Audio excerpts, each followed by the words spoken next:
Morning. I'd like to welcome everyone to this morning's Board of County Commission meeting, September. The time is approximately 9:30 in the morning. The date is August the 23rd, Election Day. I'd like to call this meeting to order. To do the invocation, we're going to be asking Pastor John Murphy of Harvest Time, and to lead us in the Pledge of Allegiance will be Commissioner Zimbow. All stand, please. Pastor.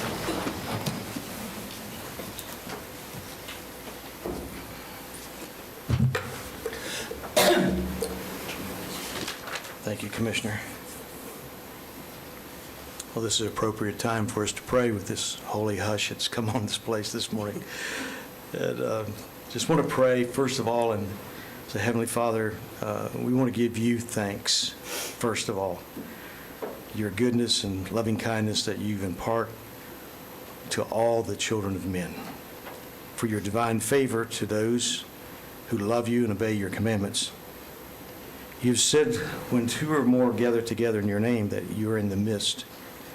So we welcome the presence, your presence, Lord God, in this chamber this morning. We've been taught to pray for our authorities that we may lead a quiet and peaceable life in all godliness and reverence. For this is good and acceptable in the sight of God our Savior. Your word, Lord, has instructed us every good gift and every perfect gift is from above. It comes down from the Father of lights, with whom there is no variation or shadow of turning.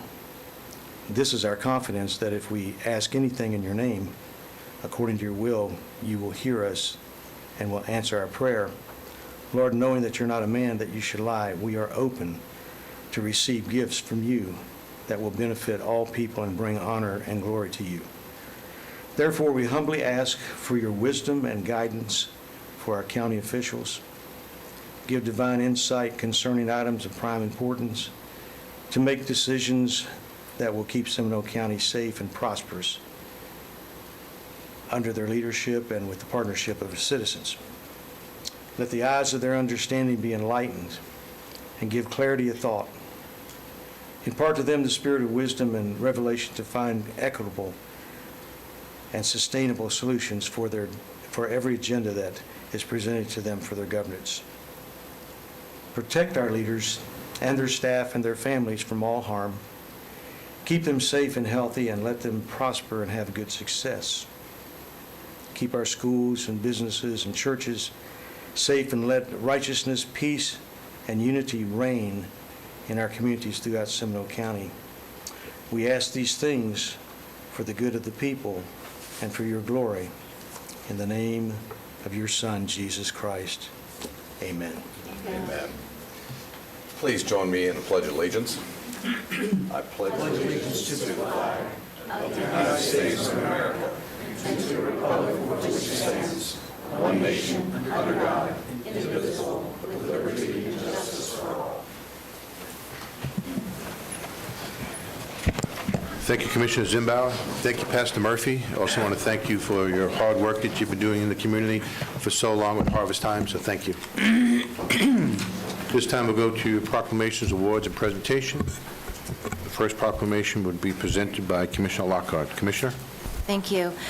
Commissioners, I'd like to move the following proclamation of the Seminole County Board of County Commissioners recognizing United States Navy Commander Ronald Marini for his outstanding service to the United States and Seminole County. Whereas the brave men and women of our Army, Navy, Marines, Air Force, Coast Guard, and Space Force demonstrate a resolute spirit and unmatched selflessness, reminding us there are few things more American than giving of ourselves to make a difference in the lives of others. And whereas throughout our country's history, generations of service members have answered the call to leave their families, their jobs, and put their fortunes and even their lives on the line to valiantly defend our nation. And whereas for many service members, the sacrifice has ended in permanent injury or death, yet their spirit remains in the continued preservation of our freedoms and promise of liberty. And whereas there are more than 30,000 living veterans in Seminole County who served our nation in times of peace and war, by their service they kept America strong. And whereas Commander Ronald Marini was commissioned as an officer in 1964, and after serving almost 27 years, he retired as a commander in 1991. As a dentist, Commander Ronald Marini served in various locations worldwide, including 24 months in the Vietnamese combat zone and Naples, Italy, supporting Operation Desert Storm. And whereas Commander Ronald Marini, for his service, was awarded numerous personal decorations, including the Navy Commendation Medal, the Navy Unit Commendation, Meritorious Unit Commendation, 1 star, Fleet Marine Force Ribbon, Vietnam Service Medal, 7 stars, Navy Reserve Medal, Republic Vietnam Cross of Gallantry, Republic of Vietnam Civil Action, and Republic of Vietnam Campaign Medal. And whereas Commander Ronald Marini, after retiring from the Navy, worked 3 years with the Department of Health in Seminole County as the dental director. In 2002, he opened his private practice, which he operated for 20 years. Upon his retirement, Commander Marini had over 30,000 registered Medicaid children in his practice. And whereas Commander Ronald Marini has brought great credit and distinction upon himself, the United States of America, the United States Navy, and Seminole County, now therefore be it proclaimed that we, the Board of County Commissioners of Seminole County, express our gratitude, admiration, and respect for Commander Ronald Marini for his outstanding service to the United States Navy and residents of Seminole County. Be it further proclaimed that this proclamation is presented to Commander Ronald Michael Marini, along with our sincere congratulations and recognition as Seminole County's Veteran of the Month, adopted this 23rd day of August, 2022. Second. A motion, second, any discussion? All in favor of the motion, signify by saying aye. Aye. Opposed, like sign, the motion passes. Commissioner, would you like to present it? Yes. Commander Marini, would you come forward? I'd love to present this to you.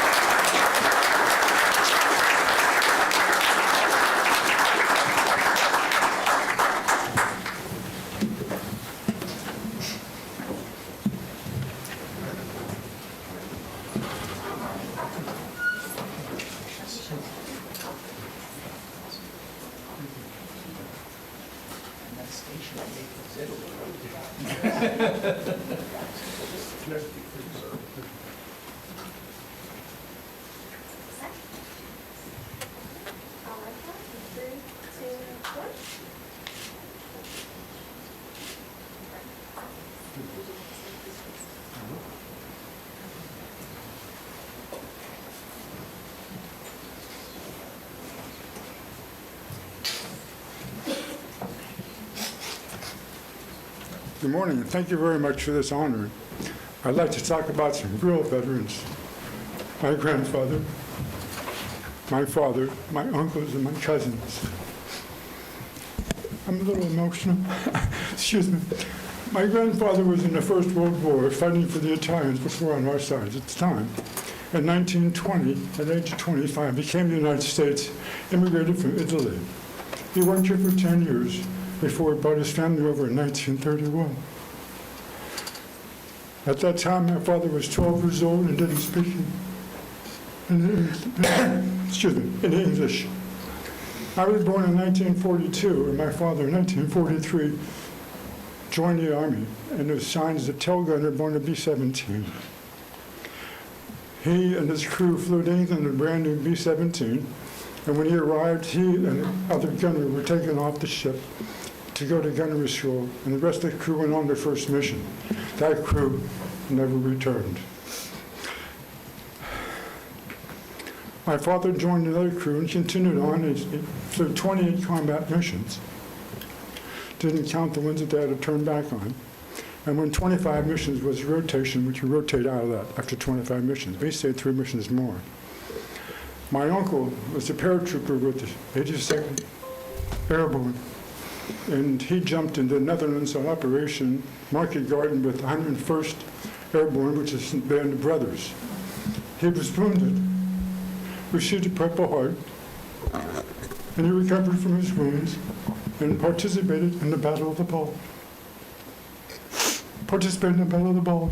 Excuse me. My uncle on my mother's side was 18 years old when he died on the beaches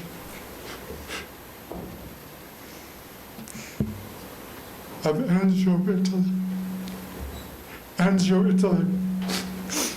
My other cousin also fought in the Battle of Monte Cassino, which was totally destroyed. And I was the pleasure of being there to see it after it was rebuilt. In 1960, I earned a football scholarship to the University of Pittsburgh. I played with guys like Mike Ditka and Marty Schottenheimer.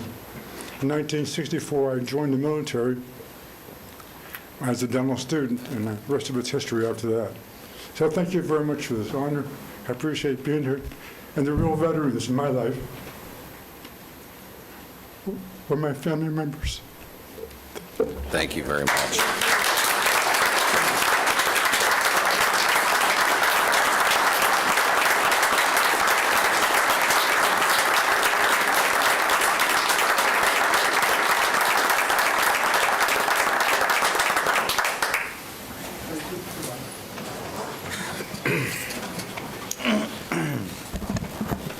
There's so many great people that have forged this country and have actually forged so many people, and that's just one example of so many great people that came before us.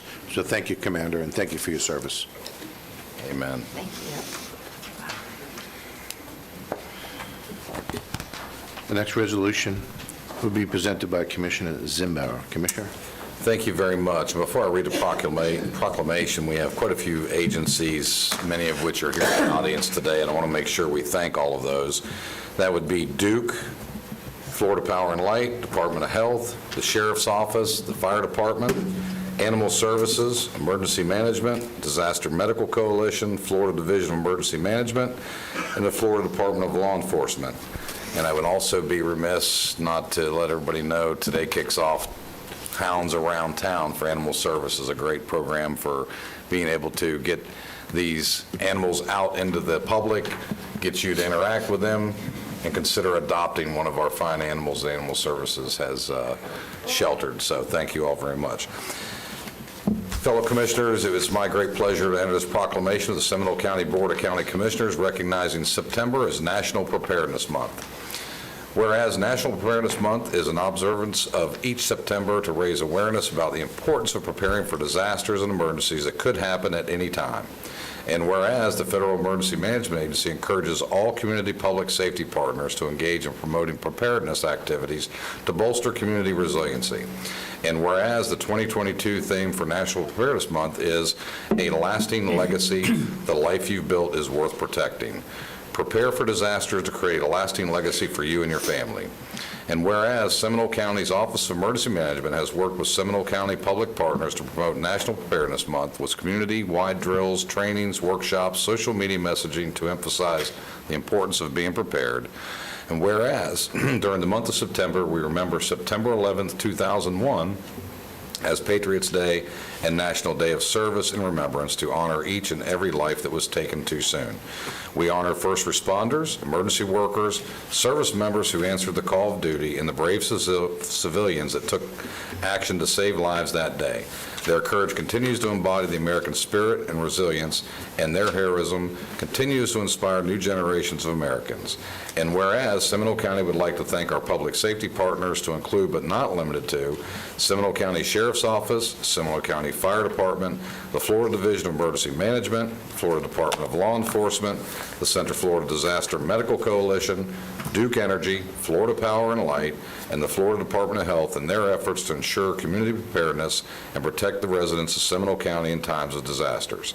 Now therefore be it proclaimed that we, the Board of County Commissioners in Seminole County, Florida, declare September as National Preparedness Month and encourage all residents to visit prepareseminole.org or more preparedness information and community events. Adopted this 23rd day, August 2022. Second. A motion second. All in favor of the motion, signify by saying aye. Aye. Opposed, like sign. Motion passes. Commissioner, would you present the... Absolutely. If we could have all the groups come down.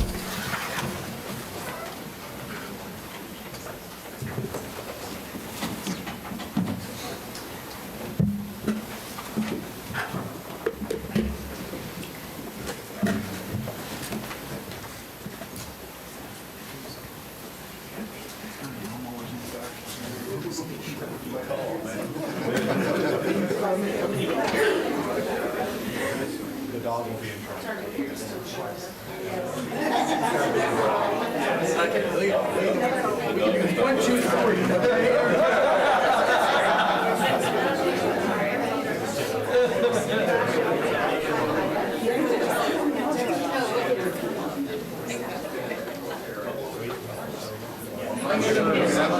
Together a little bit. Let's take lead on accepting this. Can we get a little tighter?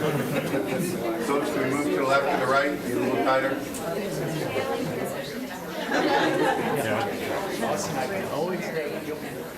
Shoulders above me. There you go. Take lead on this acceptance.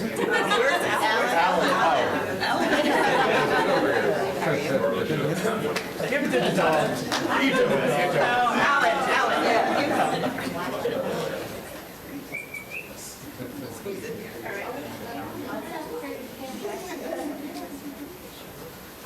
Everyone all set? We're going to do you first and then first. So everyone look here.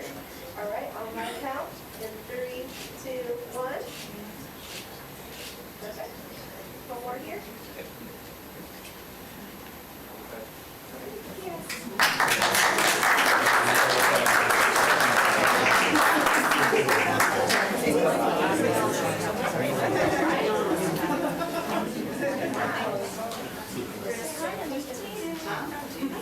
Bella, no, Bella, this one's Bella.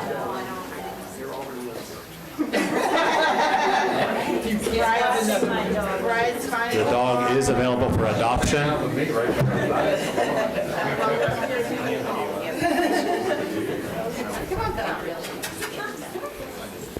I think Carol did bring some adoption applications in case anyone would like it. Alan, just give us another minute to get everybody up. And just make sure that Commissioner Constantine has his adoption papers for the dog. I will.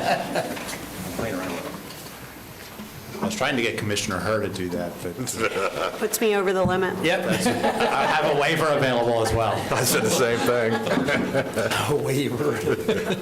Commissioners, thank you for presenting the National Preparedness Month, of course, in remembrance of September the 11th.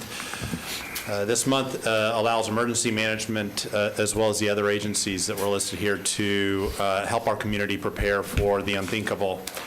A lot of hazards, of course, can occur here in the Central Florida area as well as across the state of Florida: hurricanes, tornadoes, wildfires, hazardous materials incidents, transportation crashes, pandemics, acts of terror, and civil disturbance activities. And a lot of those that I just listed have occurred here in the last 5 to 6 years.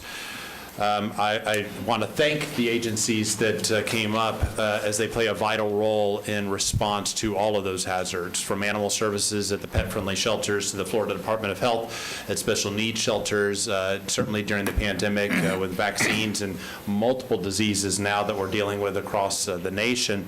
Of course, the Sheriff's Office and Fire Department for their quick response to all types of emergencies through search and rescue and wildfire protection and community criminal protection during hurricanes, tornadoes, and of course our partners with the Florida Division of Emergency Management, FDLE, supporting us from the state level. And then of course the most important question after any hurricane, or really after any afternoon thunder shower, is when is my power going to be restored? And we want to thank Duke Energy and Florida Power and Light for their support. During this month we will be doing quite a few activities, 2 active shooter workshops. We did one as a preparedness kind of and sold out of that event. So we have 2 workshops scheduled in September for that. We have Operation Protect and Secure, which is a community-wide event on September the 1st that will help encourage business, faith, nonprofits, and civic organizations to practice either by training or actually exercising lockdown drills. We'll be doing a lunch and learn each week in September on cybersecurity, insurance, and financial during disaster preparedness and in general, as well as we will be doing a full-scale active shooter exercise. This is preparedness for our first responders responding to a real-life, world-like active shooter event with over 30 mock patients, 8 first response agencies dealing with special operational activities, dealing with the patients at hand, so if the unthinkable happens, that we can respond very quickly and very effectively in a cohesive manner. So thank you again for honoring us with the resolution here, and I think Donna Walsh with the Department of Health would like to say something as well.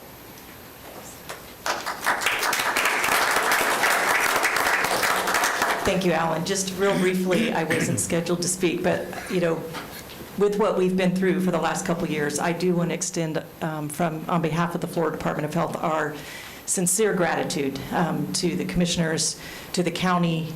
We would not have been able to get through this without your support, and very proud to stand in the presence of our first responders and partner agencies. We continue to work well together and respond beautifully in this county. We have something special in Seminole County and could not be more grateful for that. So I just wanted to extend a sincere thanks, and in recognition of Preparedness Month, we stand ready. Thank you. Thank you, Donna. Thank you, Donna. Mr. Chairman, I think we'd also be remiss not to recognize the many civilians that give of their time away from their family many times during disasters. So we should not be remiss, and I want to thank those civilians that give of their time as well. Thank you. Okay, thank you. Next proclamation will be presented by Commissioner Constantine. Commissioner? Thank you very much, Mr. Chairman, and I am honored to make a motion to approve this proclamation from the Seminole County Board of County Commissioners recognizing the Lifeboat Project for 10 years of service in Seminole County. Whereas the Lifeboat Project is a not-for-profit organization in Central Florida community committed to raising awareness and ending human trafficking, and whereas through their long-term aftercare, residential programs, trauma counseling, housing, personal development, and educational resources, the Lifeboat Project provides a safe haven to human trafficking victims and empowers the lives of the survivors. And whereas the Lifeboat Project has made significant positive impact in battling human trafficking in Seminole County, and whereas in the year 2022, Lifeboat Project commemorates its 10th year of service to our community. Now therefore be it proclaimed that the Seminole County Board of County Commissioners does hereby recognize the Lifeboat Project for 10 years of service to our community, and does proclaim August 23rd, 2022, the Lifeboat Project 10-year anniversary day in Seminole County. Second. We have motion second. All in favor of the motion, signify by saying aye. Aye. Opposed, like sign. Motion passes. Commissioner, would you present the proclamation? Yes, today I believe we have the chairman of the board, Ed Gilbert, and also the founder, Jill Cohen, here, so I would like both of them to please come on up. And again, thank them for their service.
Commissioners, thank you so much for acknowledging the work that we do at the Lifeboat Project.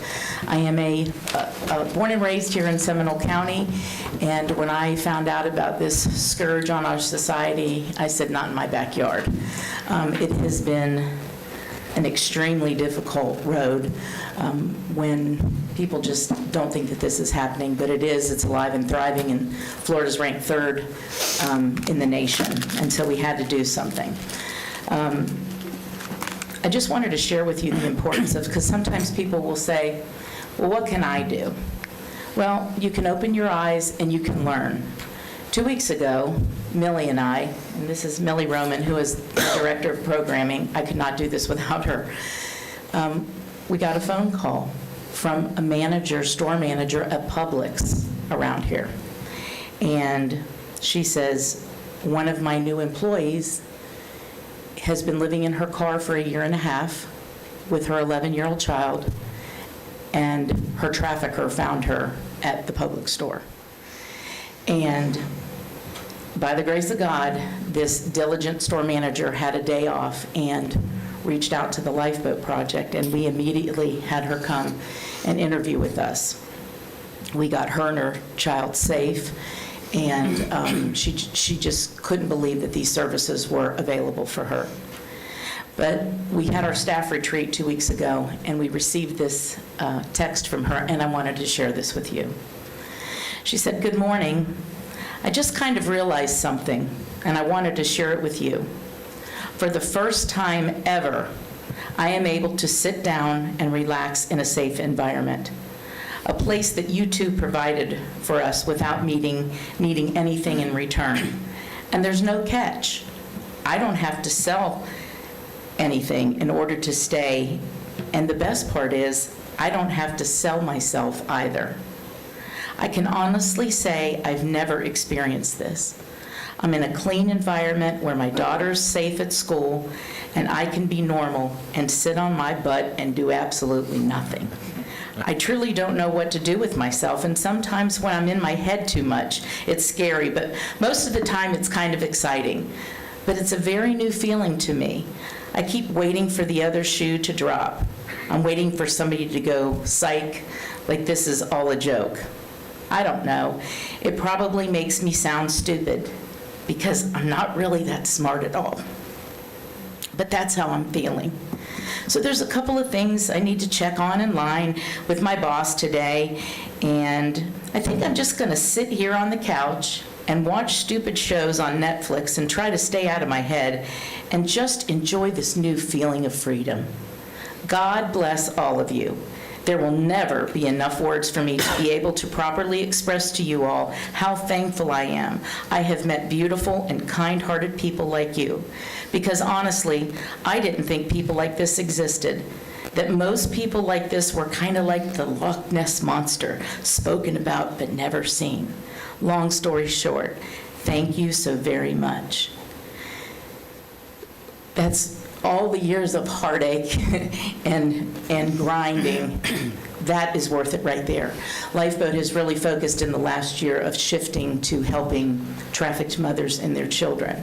Unfortunately, we're finding that a lot of these children are traffickers' children, or they have been raped and trafficked too. So sometimes I wake up and I think, what have I gotten us into? But it's little notes like this that just keep us going. So again, as a community, what can we do? We can keep our eyes open.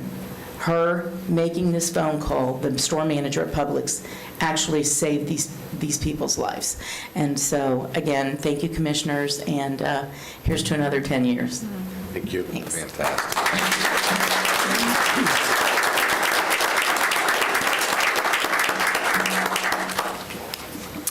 Okay, next, we're going to be going on to our County Investment Advisory Report. Hear from staff. Scott? I believe you're in person instead of... Good to see you in person. Or is it Memorex? Good morning. Morning, Scott. Can you introduce yourself, please? Yes. I'm Scott McIntyre. I'm the Managing Director with Hilltop Securities Asset Management. I'm the county's investment advisor. Good morning to all of you. Good morning. So, as usual, honestly, one of these days I'm going to stand up on this podium and there's really nothing to to talk about. There will be nothing to talk about, and everything will be fine, and we'll all know what's going to happen in the future, but that's still not the case. The positive thing that's happened since the last time we was here was that inflation did retreat a little bit from 41-year high of 9.1 year over year to 8.5. A lot of that had to do with energy. And the one thing about energy, gas, and oil is that we really don't know from month to month what's going to happen. So there isn't any trend that's been established at this point. So crossing our fingers at best. But the Fed did at the July meeting raise rates by 75 basis points. That was expected. There is another 50 likely in September. And right now the Fed is sort of trying to balance the idea that we may or may not be in recession with the idea that inflation is still very high. And what they're trying to appear as though they want to make sure that everybody believes that inflation is first and foremost on their agenda. So, and they may sacrifice, it seems as though they're sacrificing the economy for that to happen, and that's necessary, unfortunately. They need to slow things down. Ironically enough, consumers are struggling. This personal savings rate is at a 13-year low. A lot of people are doing well. A lot of people are not doing well. Consumer credit borrowing is up. It was up in April. It was up in May to some of the highest single month revolving credit that we've ever actually seen. Of course, geopolitical concerns are still there. Everybody knows what's going on in Russia. China is wagging a finger, I guess, at the U.S. for what's going on with Taiwan. So that may be a disruptive market event as we go forward. And, as I mentioned before, the U.S. may or may not be in recession. It depends on what your expectation of recession actually is. A couple things I want to point out. One of the reasons that if you do not believe in a recession, you can feel that way is that the employment market, the labor market, is in very, very good shape. There are still 1.8 jobs for every single job seeker. That's unprecedented, unless you go back a couple of months, because that's been in place for a while. The unemployment rate is back at the lowest rate since 1969. Those only count job seekers, so there are a lot of people that are still sidelined. The labor market's very strong, and it's hard to imagine a recession when there's so many jobs out there. So this is inflation. This is what the Fed is fighting. You can see that red bar is actually coming down just a bit, but it's still extremely elevated. The Fed's target is about 2 to 2.5%. We're at 8.5%. Nothing to cheer about, unfortunately. That will come down. It's just a question of how quickly that comes down. A lot of the reason that it will come down will have to do with oil and gas prices, and as you can see, and as you know from being at the pump, gas prices have come down quite a bit, more than $1 over the course of the last 2 months. The peak was in mid-June. So this brings us to current investment choices. What is scratched out there is the last meeting that we had, so you can see that, especially I think on the longer end or the shorter end, rates are up, and that basically reflects the idea that short rates move higher as the Fed moves, longer rates not so much. You can see that the current choices are very flat when you get 12 through 36 months. As a matter of fact, if you were to go out to 10 years or 30 years, the curve is actually inverted. So yields are lower on the longer end, and what that reflects is that the market believes that inflation is going to get under control sooner, later rather than sooner, but certainly at some point in time. Some of the other choices, some of the banks are not paying very much. One bank is paying quite a bit. The clerk's office had gone and asked that they move in lockstep with the Fed moves. One bank was willing to do that. So right now, and I've mentioned this before, there's one bank that actually has quite a bit of dollars that are placed there. The other ones are very, very marginal, just enough to keep the accounts open. Investment pools, most of your pool money is in Florida Prime. That has been day in and day out. That's been the highest pool right now. Florida Palm has moved pretty much to where Florida Prime is, but the majority of the money is in Florida Prime. That is federated managed. The safest in my mind of the pools, AAA-M rated. In fact, all of your investments, I believe, are very, very safe. So upcoming maturities. There is, at the end of, gosh, it's really almost the end of August already, but there is a $20 million Treasury note that matures that was yielding 48. That's going to be replaced at quite a bit higher. There are 2 Palm term pool rates that are going to mature within the next roughly a month, also at very, very low yields. They're going to get replaced at significantly higher market yields. Recent investments. As of the last meeting, you had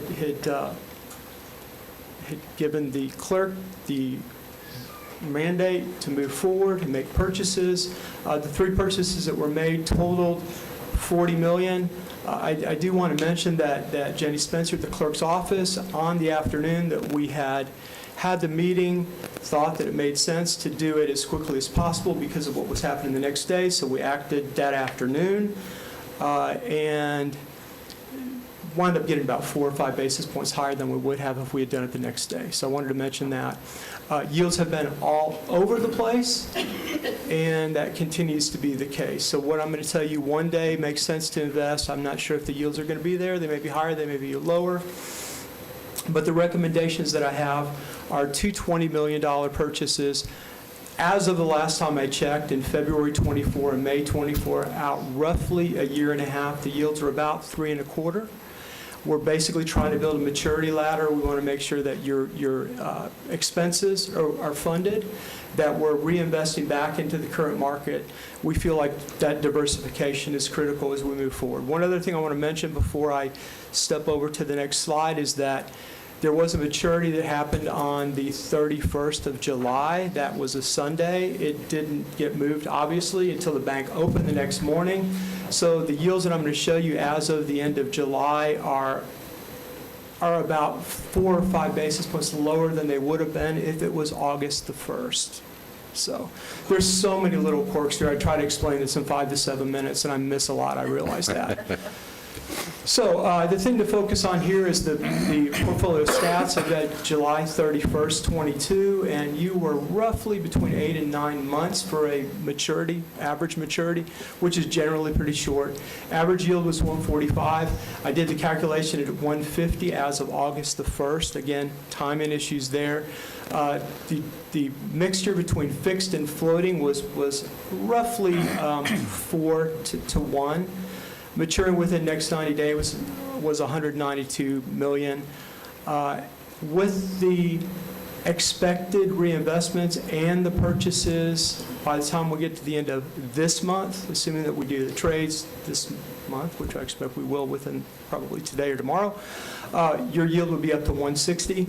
As we march forward, I think every month you're probably going to be looking at anywhere from 10 to 20 basis points higher until you get to year end.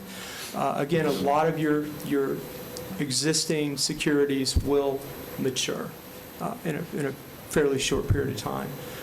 So, and I do want to mention this is the benchmark comparison.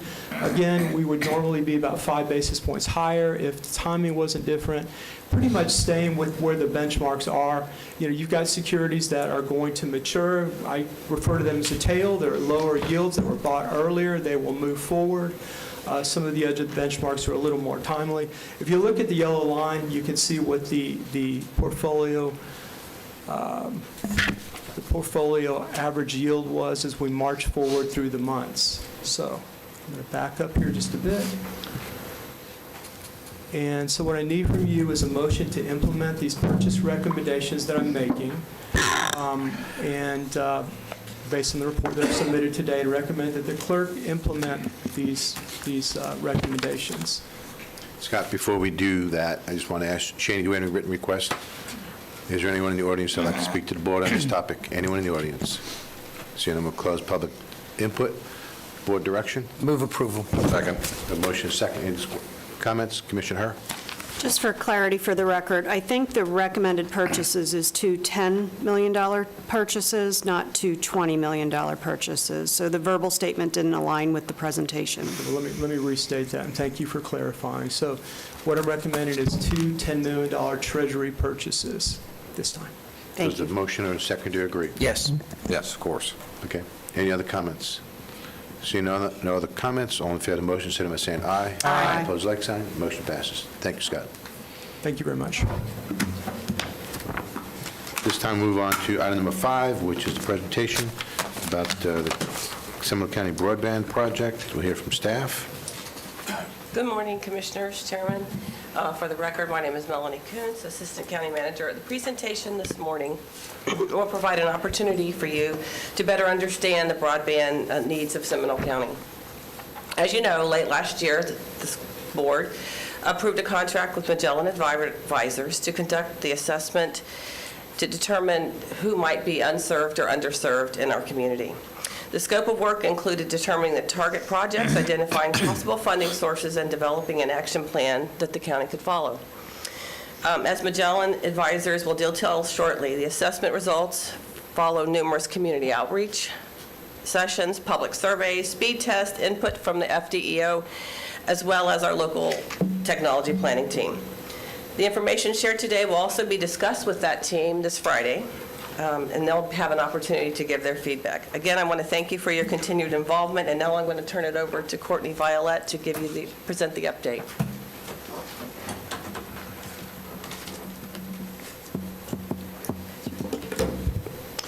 Good morning, Chairman Delary and Commissioners. My name is Courtney Violette with Magellan Advisors. Been working with county staff now for about 6-7 months on this project, and we're excited to be here today to provide some initial findings to you. As Melanie had mentioned, we will be, our work doesn't stop here. We will be providing this presentation to the local planning technology team this Friday, and we'll also be looking to citizens of Seminole County to provide some comments and feedback through the county's website, which is being stood up as we speak. We did submit a first deliverable to the county several months ago. That deliverable provided assessment of baseline data and services and about the environment here within Seminole County. We have just completed the second deliverable of this project, which included identifying specific projects that the county can look to work through. We also identified potential cost estimates and recommendations for the county to move these projects forward. Just as a basis of information, we wanted to start here and really focus on the types of services that we're seeing across Seminole County. That diagram at the top of this really represents the 4 types of services that are present in Seminole County today. Obviously, cellular service, 4G LTE, is predominantly available throughout the county. 5G and next generation cellular, again, is being rolled out primarily in the municipal areas and those where that have proper density. DSL, or digital subscriber lines, are out and prevalent throughout the county as well.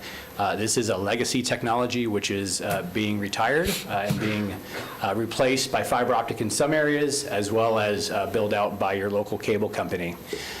DOCSIS, or data over cable, is the mechanism or the technology that Spectrum, your cable provider here in town, utilizes to provide service generally across the county. As you'll see, there are pockets that we identified where they do not serve today. And then really the gold standard for telecommunications services from a wireline perspective, meaning a physical wire connecting to your home or business, is that of fiber optics. It provides the most bandwidth available through any of these technologies. It's also the most future-proof technology that's out there and available. The FCC today defines broadband as 25 megabits download by 3 megabits upload. We believe that they will be upgrading or updating those definitions here very soon. We're hoping to something more like 100 meg by 20. As you can see recently in the Treasury guidance released earlier this year, right, this administration is focused on high-speed broadband services for everyone in the United States. Again, focusing on symmetrical speeds, fiber preferably, and capable of well over 100 meg of service. So we're kind of in this weird period of old definitions that we're using to assess, right, who's underserved. We have this, or unserved, we have this underserved definition, which is whether or not you have access to 100 meg by 10. And again, we're really looking forward, right, and wanting to deploy the most future-proof technologies that Seminole County can in partnership with its providers. And what's driving all of this, right? As we've seen, the use of data services, the use of devices in our households have really increased exponentially over the last several years, and we really see no slowdown in sight. We did perform a market analysis. We also had the opportunity to meet with many of the providers that provide service here in Seminole County. Spectrum, as you know, is the largest provider here. They do provide coverage across the county generally. There are pockets, large pockets and small pockets, where they are not providing today. Generally, they are able to provide over 100 meg anywhere that they have service. So from an underserved perspective, it's difficult to identify an area, a neighborhood, or even homes, if you will, that have 100 meg, but still may be considered underserved because they don't have competition, they may have unreliable service, et cetera. Again, the definitions for unserved is access to 25 meg by 3. It doesn't matter if it's reliable, it doesn't matter, again, how great the service is, right? It's a very strict definition. Underserved, again, 100 by 10.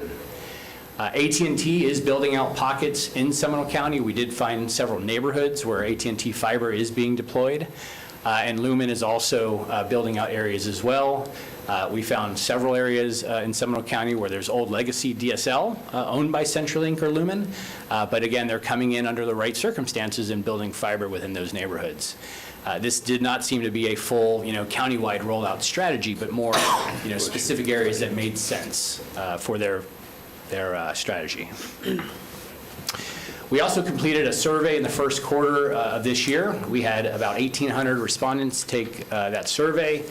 We surveyed the type of connection they have. As you can see on the left-hand side, that dark blue or navy blue line represents coaxial or cable services within the community, right? Lots of cable services across Seminole. In fact, 72% of the respondents are Spectrum customers. And again, you can see the median speeds that were tested through the speed test surveys, about 170 meg by 11 meg upload. So again, underserved, not quite underserved characteristics. Towards the right-hand side of the survey, you can see some of the references as it relates to, does your service go out? How often does it slow down? And then what are your concerns and issues with the services that you're receiving? The survey, all the detail behind the survey data had been provided to the county as well as part of that first deliverable. So some key findings, and again, these are key findings from our desktop analysis. These are some key findings that we've had in discussions with stakeholders as part of this project, as well as, again, findings from the survey and other data sources. Again, there are concerns of underserved areas around and throughout the county. Again, in discussions with schools and discussions with Seminole State and other community anchors that we met with in the county, right, there were specific concerns in areas of Altamont, Castleberry, Longwood, Geneva. Those concerns matched up with the data that we found in our maps and our desktop analysis. Generally, again, service is provided at or above 100 by 10 in these areas. We did do a field analysis within the municipal boundaries identified, and again, there are services, although there may be some issues with the infrastructure, and we'll discuss that here in a second. Satellite is prevalently available, obviously, throughout the county. We mentioned cable, generally available. Mentioned the fact that Spectrum is, in fact, the largest operator here in town or in the county, and that in many cases, they are the only provider of high-speed broadband services within a neighborhood. Again, if you as a homeowner have access to Lumen or CenturyLink DSL and Spectrum cable service, you're not underserved. Again, you have a broadband connection, but again, it's not a competitive service, right? You don't have more than one provider to choose from. As we know, there's an increasing demand for services. We heard that through those departments that we met with here in the county. We also heard it from the schools, Seminole State College, your healthcare providers, right? They're seeing increased demands. And we also found that there are plenty of resources and devices available throughout the county. Seminole State, the schools all passed out devices during Corona. And again, seems like there's a lot of devices out there. Connectivity, specifically in the last mile, is the focus of these findings. So through our desktop analysis and our initial findings, these were the project areas that we identified. Initially, these made up a total of about 20,000 households that we assessed in 11 different project areas. Once we validated these areas with the county, we then deployed our fielding teams to go out into these areas. Of the 11 areas that we reviewed, we actually reviewed 12, including some areas out by Chuliota. It was determined that 7 of the areas have infrastructure, so accessibility is not an issue. 5 of the areas lack broadband infrastructure in the last mile, meaning accessibility is not available for homeowners in these areas. We also found numerous areas, especially those in the municipal boundaries, had poorly maintained infrastructure, stuff on the ground, pedestals that had been run over, and things that just need to be fixed, right, that may be causing reliability issues within their services. We created maps for each project area. We'll go through those here in a minute. We identified the unserved locations, again, at a residential unit perspective, and then also provided high-level cost estimates for both wireline extensions as well as wireless within these project areas. This is just some examples of the poorly maintained infrastructure we found in some areas. You can see on the left side a pedestal that was run over on Brennan Court, some Spectrum cable feeder hanging from a pole within 6 foot of the ground. Again, an AT&T fiber case laying on the ground, laying on the grass, right? That should be up on a pole out of the right-of-way. And so we're going to work with county management to address these issues with the providers here in the coming weeks. As we finished the field assessment, we identified ultimately 5 project areas that we believe the county should consider working toward, and that it would be defined as unserved, again, where services are not available today. And these are those 5 areas. As you can see, in Castleberry Winter Springs, we identified 7 households. Geneva North, 266 households. Geneva South, 486. West Sanford, a small area with 4 homes. And East Sanford Midway, about 15 homes. So we've identified about less than 800 homes that we believe are truly unserved. Again, we want to hear from the providers. We want to hear from the residents if we missed them some way. We then also ranked these projects based on a priority. We look at basically, how do you spend the least amount of money to connect the most people? And one way you do that when you're looking at telecom is to look at the construction estimates and the amount of construction that has to take place.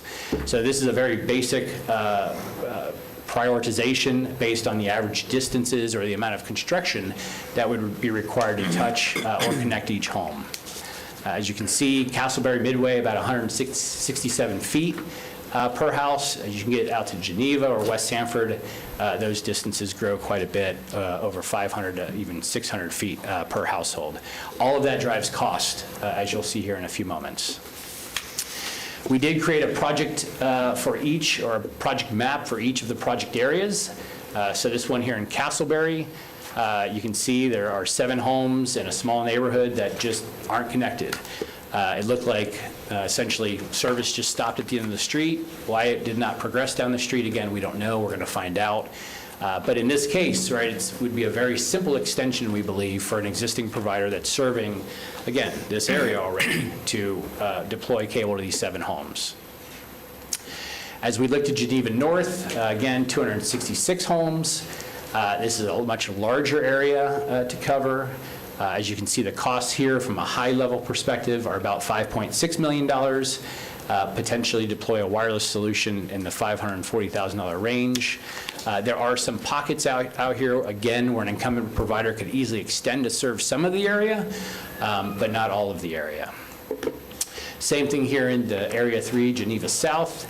Again, we estimate about $11.25 million to extend wireline services throughout the entire area, or just shy of $760,000 from a wireless solution. Again, some pockets where an incumbent could easily extend. An area like this could be easily covered with a wireless deployment as well.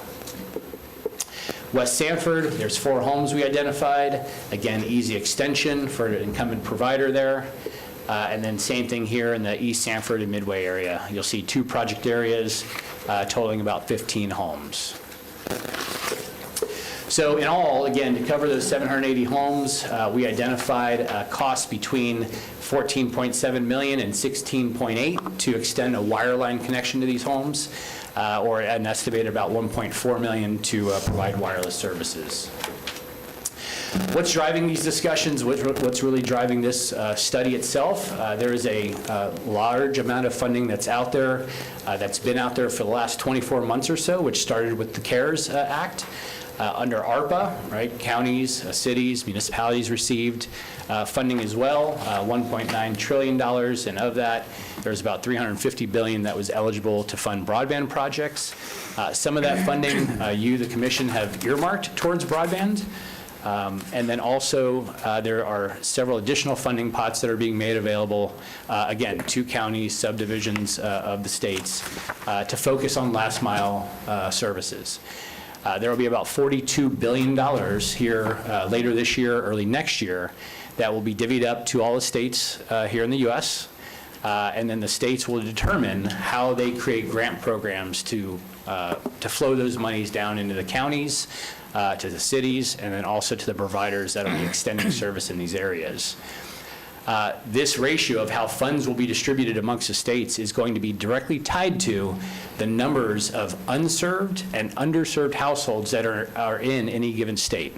So we're working with the county manager's office, we're working with the Department of Economic Opportunity at the state to make sure they have the data from the county that most accurately represents unserved and underserved households, so that we can maximize the amount of money that comes to Florida, and then ultimately maximize the amount of money that would be eligible here for Seminole County. I think the idea here is to fund many of these projects as you could with the ARPA funds that you have, but then also look to service provider partners to potentially apply for forward-looking funds to, again, deploy any other technology or infrastructure that may be required beyond the funding that you've allocated for ARPA. So it's not just the ARPA funding you've allocated today. There is another pot of money that will be coming down, most likely in 2023, that Seminole County could take another stab at as those funds start to flow. From a process perspective, there's really two timelines that we believe the county should be operating under, and this is to make the funds, ARPA funds that you've set aside, immediately available to last mile providers in the county to begin connecting these homes that we've identified. We do believe the county should create a last mile broadband grant program that it would utilize to solicit applications to solicit solutions for these projects. So again, two timelines, right? First one is development and execution of a broadband grant program. We did provide the county manager's office some examples of other county programs that have done something very similar. Obviously, you have to stand up the program. There's a solicitation period. There's an application review period and then an award period, right? This can take at least up to 4 months, maybe a little longer. We do recommend the county get started as soon as possible and then replenish any of those funds, right, as additional funding becomes available into the next year. From an ARPA funding perspective, as you already know, the deadline to obligate those funds is the end of 2024, and then all funding related to ARPA must be spent entirely by 2026. As far as next steps, we do recommend that leadership review the project areas that we've identified and confirm our findings. We are going to be meeting with the local technology planning team this Friday, as we mentioned, to solicit additional feedback from them. We will be providing the project maps as well as all of the address points to them as well. And then we did recommend to the county manager's office that they open up a request for comment period for Seminole County citizens to provide us feedback. Again, if we missed a household, they truly do not have service, again, we want to know that if in fact they were missed. We do believe the county commission should adopt the report's findings and direct county staff to begin execution of the action plan. The county should continue to partner with its third-party partners like the schools and Seminole State to continue educating the public about the Affordable Connectivity Program that is available today. That is a program that was launched by the FCC earlier this year. It provides any low-income household on Medicaid, SNAP, or is on Pell Grants, for instance, for college students, the ability to receive a $30 a month subsidy on their broadband service. It also provides a $75 annual fee to buy a device. And again, that is available today to any low-income household in Seminole County. Whatever you do with the funding, as far as making grants available, the county will be required to provide oversight of those projects and also make sure that any of the funds and any subrecipient requirements are tracked and reported. We do believe the county and its local providers should begin to prepare to apply for additional funding for the programs that are in development. The State of Florida Department of Economic Opportunity just released some initial high-level plans for its grant program, as well as the application. It's in comment period right now, and we'll be providing comments to the county manager's office to provide the DEO. And then lastly, again, just because you get through these projects and these people get connected, there are standards, there are definitions out there that the county should be tracking and making sure that your providers are living up to what they are supposed to be providing here, in the county. So keep that communications going, keep those relationships going even after there's projects completed. And we're here for any questions you may have. Thank you. Thank you. Shani, any written requests? Anyone in the audience that'd like to speak on this issue? Anyone in the audience? Close public input. And now we'll ask for board discussion. I got a very basic question. You said a couple times, as well as our staff did, that we have a committee that you're going to be presenting to on Friday. You already have your action plan already defined. I was under the impression that the committee would have some input and would help not only guide this process, but also have input. If the action plan is already written about what the next steps are, why are you meeting with them? We've been engaged with the LTPT a couple times over the course of this project. They've provided some feedback. It's been pretty quiet for most part. We will be meeting with them again on Friday and providing all of the data that we've, delivered to the county to make sure that they are in agreement with who is truly unserved and the areas of concern that we've identified. On that committee are folks from your municipalities and folks from, the provider companies that are here in the county. We thought it was prudent to make sure the commissioners had a chance to understand where we were headed here. Again, our work's not done. I'm not asking that, but I mean, Sure. You already have an action plan defined. I would have thought that they would have some input on that action plan, because I've spoken to a couple of them, and they just got this last week. So I'm just curious about how much input they're really going to have. This is a draft. Okay, so it's just a draft. Okay, Sure. That's good to hear. And then the other thing in your chart, you talk about the underserved as in infrastructure. You don't talk about underserved as in financial, because when CARES and ARPA funds fall off, because they're going to, what happens to those people that really can't afford those services? And I don't see that in your chart yet. Yeah, so, Commissioner, unfortunately, we don't define, what underserved is. Underserved, according to the FCC, is do you have access to 100 meg by 10 from an infrastructure perspective? Not does it go out often, is it reliable, do you like it, can you afford it, but is it there in front of your house and can you access it? The FCC and Congress made funding available to subsidize and, pay for households that may not be able to afford service today. As you and I discussed last week, hopefully, maybe, perhaps, Congress will refund that program at some point. But, we do not have an answer as far as why unserved or underserved are defined the way they are. Can we define it for our programs? I think you could define it for your programs. Whether or not, you're going to get support from the state or from, federal government as it relates to that, right, is to be seen. Okay. Any other comments? Commissioner Herr? Just a few questions. First, I do see in the action plan that part of the action plan is soliciting the additional input from the committee and the citizens. So that sort of the order of operation here makes complete sense to me. And I've not been under the impression that this was about affordability. From the very beginning, this was around infrastructure. Affordability is a whole nother project. There's a question that's just, this might be an easy one. What does work with the county on poorly maintained infrastructure mean? That these are commercial entities that should be maintaining their own infrastructure. So does that mean we're simply going to provide a little bit of leverage to get them to do what they should be doing? Or are we leaning in a little further than that, which I might object to? I think our goal is to let them know what our findings were from our field assessment, right, that we conducted on behalf of the county.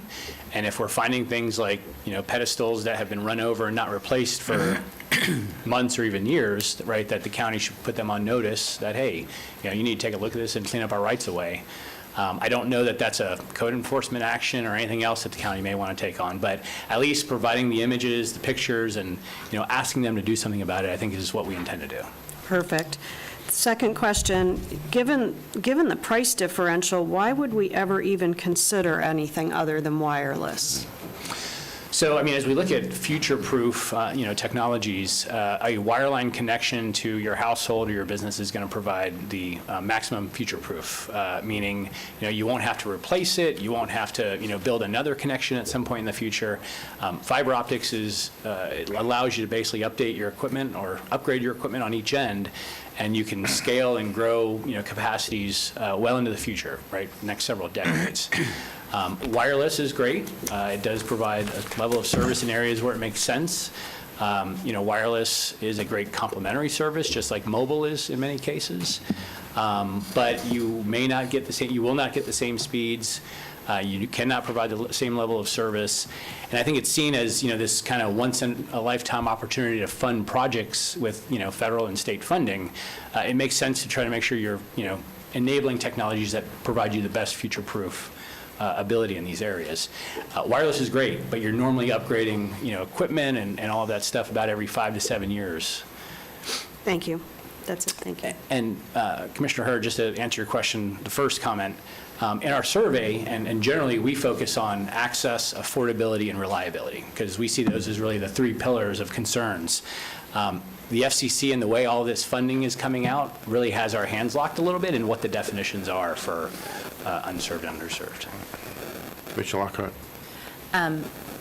To Commissioner Hur's point about working with local agencies, we had a situation in my district where there was cable actually strewn on the backyard fence from one neighbor to the other, and it had been left that way by the provider for a year.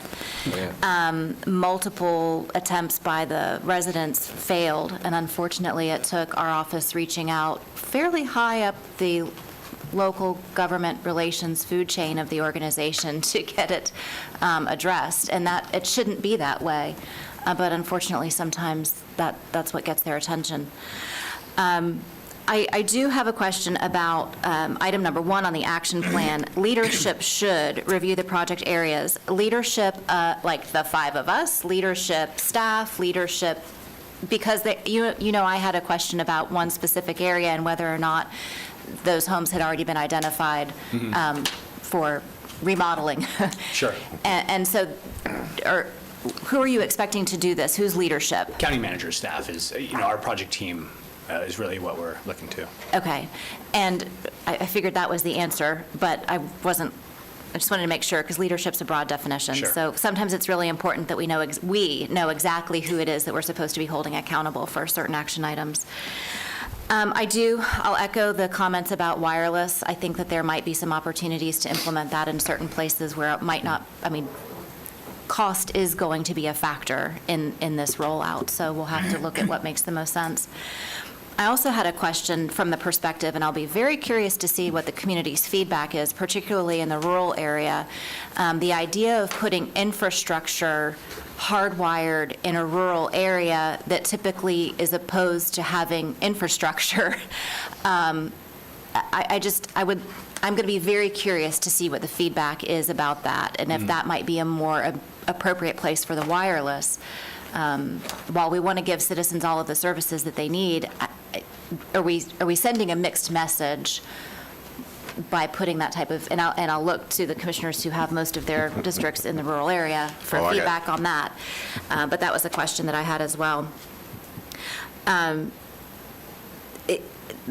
federal funding and the possibility of having those funds come in as grant money is very enticing, and so for us to be ready to rock and roll when the time comes is going to be critically important.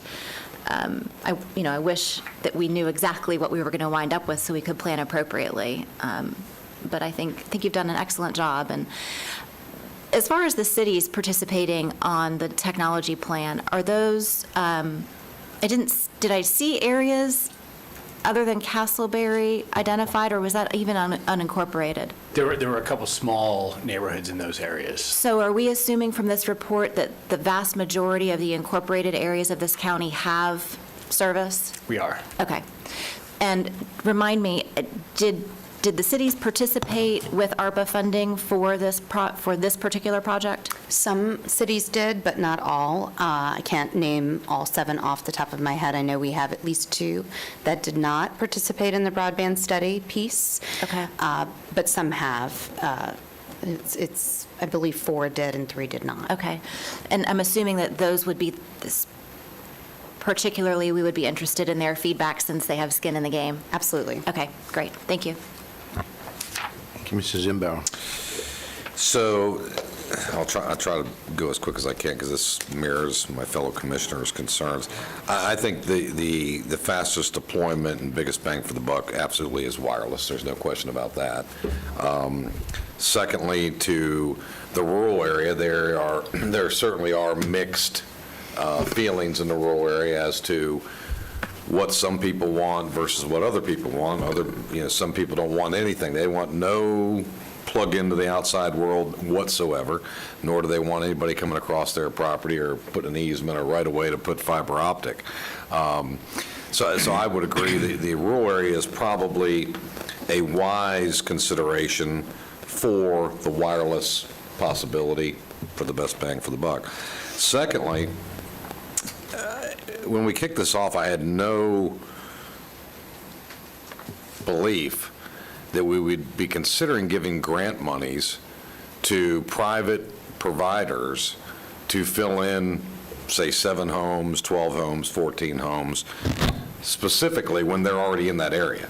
I think that needs to be a sit-down discussion with those providers to urge them and say, look, you're here, you're on the backside of these residents, you're all surrounding these residents, why don't you just run the cable and connect it, or give them the opportunity to connect it. So I think we still have some groundwork to do moving forward.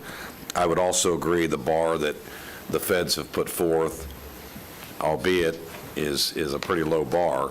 I think what we're going to find is, as these providers roll out certain additional technology, we won't have the latency that we've currently had in some of these systems, but that's a long time coming. I don't know that I'm interested in spending $15 million anytime soon for this project. Commissioner Constantine?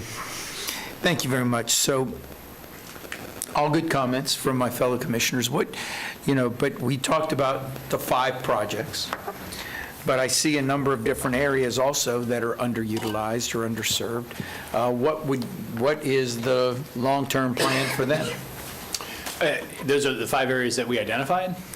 No, you identified 5 areas and ranked them, but you put originally 11 different areas that have problems. Some of them have significant amounts of population that are not are underserved. What's the long-term plan, or what's the suggestions for them? Unfortunately, Commissioner, in those areas, mainly the municipal boundary project areas that we identified, again, our fielding teams went out. We went out under the auspice of, trying to validate if in fact there was infrastructure or not in these areas. In those areas identified in the municipal boundaries, again, not the 5 final areas, it was determined that there is adequate infrastructure to provide a certain level of service, right, beyond 100 megabits.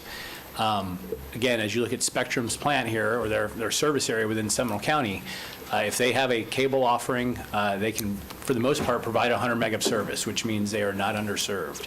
So in those areas, to Commissioner DeLaury's point, it's an affordability issue, right? And how do we tackle that? Today, we tackle it through programs like the FCC's Affordable Connectivity Program. When those funds are exhausted, right, then we need to determine what the next opportunity is, whether that is, again, Congress reappropriating money, whether the state having options, or whether, right, Seminole County wants to develop a program to support those folks. The areas that are truly unserved, again, not having infrastructure, are those final 5 areas we identified. Anything else, Commissioner Constantine? Nope, this one.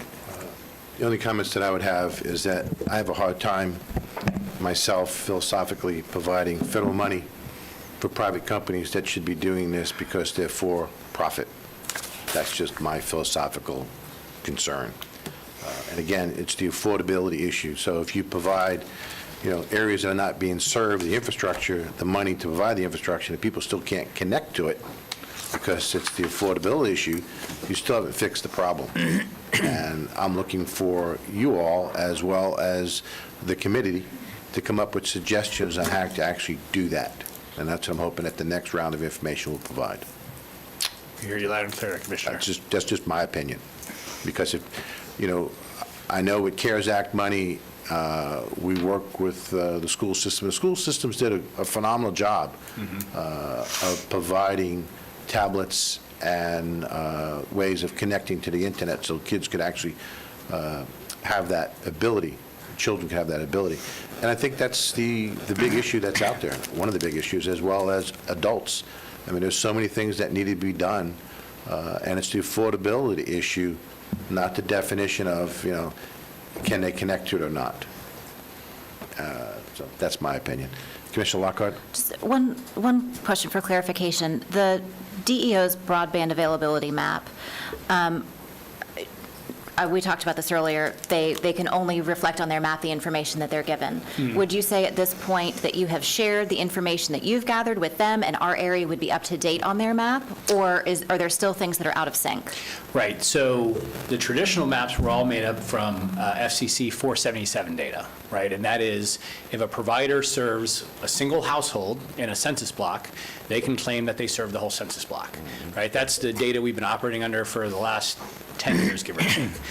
FCC is currently doing a whole new remapping of systems, and in fact, there's a requirement right now for all of the providers to begin reporting under the new system, which is based on actual locations. So you have to report on 123 Main Street, not the census block, right, that you may serve one household in. So DEO is doing their own thing, right, collecting their own data. You saw that they had a survey out there as well with a speed test. I think we got a lot better survey response than they did. But my point is, yes, they are updating their maps. We are providing them with the location data that we have to update their maps as well. The state should have a formal process here soon to contest the maps. In the state of Iowa right now, we are contesting for a couple cities. The deadline is September 1st, and we have to submit, specific site address, specific issues, and then give the incumbent providers a chance to obviously review those. Okay. So I think there's going to be a period where the state's going to look to the county and other entities to help them update the map or contest the map results, but I have not seen that yet. Okay, all right, thank you. That's all I have. Commissioner Zimbow? Just to follow up on that, I mean, really for me, it's more about, and we keep talking about the speed and how that's ranked and whether access, but it really is the consistency. Great, I've got great speed today, but if I don't have access for the next 2 days or 3 hours a day, what really good is it to me? That's right. So for me, it's really going to be about speed, reliability, and affordability. The consistency of having those three is really what it's all about. I mean, there's areas in my district where you have, oddly, most of them big tracts of land, 5, 10-acre parcels, and one side of the road has access, and right across the street, they do not. And there's actually more residential units on the other side of the road that don't have it than those on the other side that do have it. And when I've talked to these providers, it has a lot to do with the way they run their grids, what connects back into their backbone on that section, and how they can tie in versus coming across the roadway. It all looks very easy, but it's not always very understood. Exactly. So those are the things I'll be looking for. And again, I think the wireless, at least in my district, is probably the most cost-effective deployment. So thank you very much. Appreciate it. Commissioner. Thank you much for the update. Thank you. This time we'll go to the presentation on the annual update for the Rescue Outreach Mission. Staff will present first or introduce, or anyone from staff? Guess not. Okay. If you had told me 10 or even 20 years ago that I would be the executive director of a homeless shelter, to be honest with you, I thought you'd be out of your mind. Chris, The last 7 months. Chris, you want to give us your name? Yes, sir. I'm Chris Haim. I'm the executive director of Rescue Outreach Mission. And the last 7 months have been the most challenging and rewarding times in my professional career. I spent almost 2 decades as a Presbyterian pastor, and 4 years ago, my family and I moved back here as a native Floridian. We chose Seminole County to raise our children because of the quality of life in the schools. We've made a few small tweaks to the presentation today. You have an updated version in your packets electronically and also in your hands, and I apologize for that. A couple quick updates. Rescue Outreach Mission is the only homeless emergency shelter in Seminole County. We can house up to 115 guests per night in our 2 buildings. Our men's building can host 68 men. Our women and family building can host an additional 51. And then we have family rooms, and we can host upwards of 8 families every single night with a variety of bed configurations. Every year we serve meals. This year to date, we've served about 40,000 meals. Last year we did 21,000. We're on track to serve between 60 and 70,000 meals this year. These are provided by our staff. We've also begun to add in volunteer groups. So we've had churches and Rotary clubs, and we even had the Beta Club from Rock Lake Middle School come one night and serve dinner for our guests, which was a lot of fun. Couple updates for you all as far as facilities go. We've been able to install our new washers and dryers. Thank you for that. We've got 8 in our women and family building, 4 in our men's building. We've been able to get our kitchen cabinets installed, so our kitchen looks much nicer than the last time you visited. Thanks to a partnership with Seminole County Public Schools, our study room has been repainted. We've gotten new furniture. We have computers in there, so the students that are living with us, our guests, are able to come in every night, and they're able to do their homework, which has been a great help for them. And we're currently hoping to be able to get a grant soon to be able to update our windows so they're energy efficient and hurricane proof. One of my big focuses over the last 7 months has been to ramp up our staffing. When I arrived on January 1st, we had 6 employees, and I was number 7. And now we are at 12 full-time and 13 part-time staff. So we're able to actually operate as a 24-hour-a-day proper staffing shelter. But we continue to need additional staff regularly. Finances, thanks to your support with the ARPA funding, we've been able to operate our operations. We've been receiving donations slowly from churches, individuals, working with United Way on some additional grants. The exciting thing now is that we just recently were able to pay off $70,000 on a line of credit that we owed through the sale of the Hartwell property and some other money that's not ARPA funding. And now we're focusing on our unrestricted funding sources. And to that end, we have an event on November 9th. We have a luncheon where we're hoping to gather additional monthly donors. One of the challenges that I and the team faced is that when I showed up on January, we had 0 donor database. So we had no names, we had no data, so we have been working hard to build that donor database over the last couple of months. I want to highlight our board members. You know many of them, and I really want to say a big thank you to the board, especially to Mike Towers, our board chairman. They have done a lion's share of hard work, and I'm grateful to them. And I also would be remiss if I didn't mention a partnership we've had with Seminole County Sheriff's Office. A couple of years ago, Manager Bernard Johns came over as a temporary duty assignment and has done a phenomenal job. We've recently hired an operations manager, and Bernard is in the process of training him. But I'm really grateful to Sheriff Lima and the Seminole County Sheriff's Office. We all like some data, so I want to share with some data for you all. We've also made a lot of changes. One of the things that we did in January when I took over is we really embraced the HUD philosophy of housing first. So what this means is that everything we do with our guests, and that's another thing that we changed, we no longer refer to them as residents. That denotes permanence, and they are not permanent, they are guests, just like we want them to be in our house. And so we work with our guests in order to show them guest-centered care. So we talk a lot about respect and compassion and dignity to everybody that walks in our doors. And no longer do we require them to leave the campus from 8 to 4 every day. We actually allow them to stay inside because we've upgraded our computer system, we've added phones in, so they can focus on finding housing. Because that is our singular goal, is to move them off the streets, out of their cars, out of the motels and the hotels, and off the places that are just not safe for them to live into permanent housing. And I'm proud to announce to you that last year in 2021, we were able to successfully house 70 individuals. Year to date, we've actually housed 100 people. And this picture right here, you'll see represents a key. So when you get housed, each individual gets to go and hang up a key on the board, and it's symbolic of them being able to move from the streets and into permanent housing. We focused hard with our focus to move into guest ideas. Our goal is to have their length of stay be less than 60 days, and our focus right now is 52 days is on average our length of stay. And this is all done because we have a concerted effort on case management. This is a team of men and women that we've hired that are really coaches. They come alongside our guests, and we do case management 7 days a week.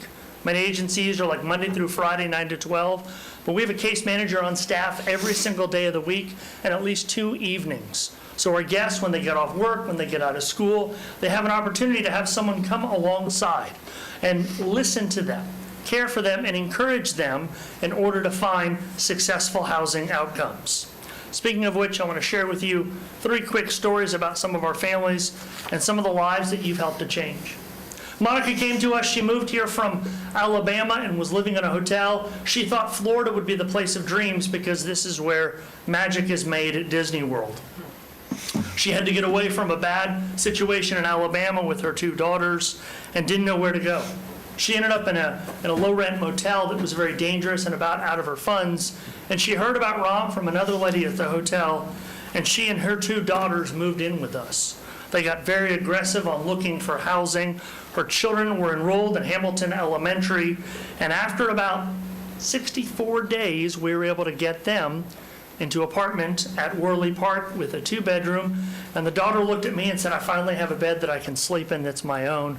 And her mom Monica wrote me a thank you note. It's sitting in my office for the days that I need that. Matthew is another guest who came to us. Matthew was a successful business owner. He owned a number of businesses, but he got involved in drugs, and he lost everything he had and was on disability. He went into rehab and didn't know where he would end up. He was sleeping on the streets here in Seminole County, walked in our doors. We were able to, our case managers, work with him, come alongside.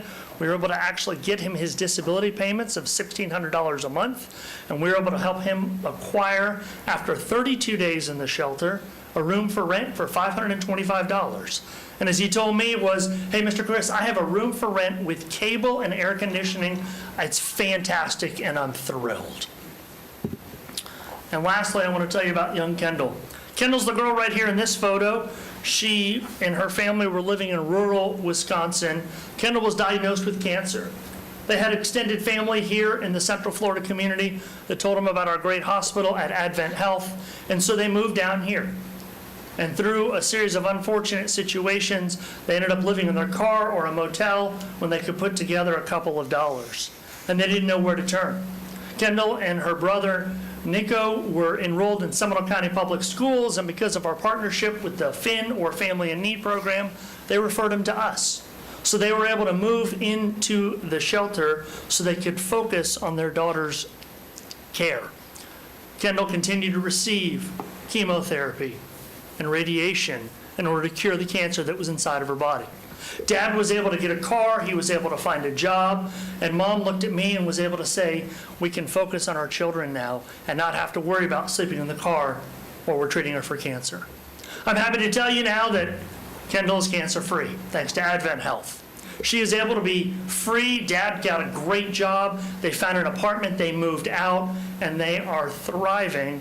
And I dare say their lives have been saved because of the support we've received from you in the county commission and through the funds that we were able to receive. And I just want to say thank you. Before we move on, Commissioner Hurd, is there anything you'd like to add? Yes, so I'm going to restate a little bit of what Chris said. First of all, a huge thank you to Chris, who in 7 months has taken us a very long way in terms of the outcomes for the shelter.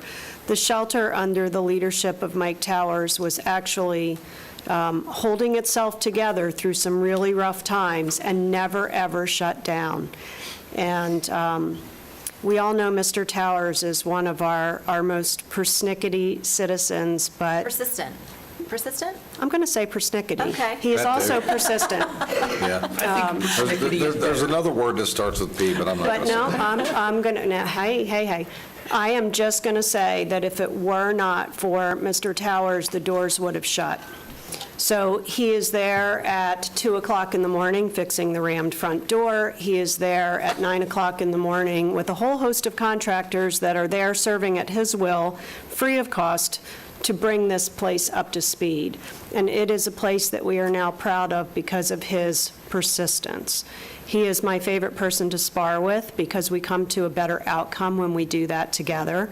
And he's always willing to listen to reason, although it takes me a little longer to get there than most. So I'm going to just say, Mike, this may be the only standing ovation you ever get in this chambers, but I'm going to give you one.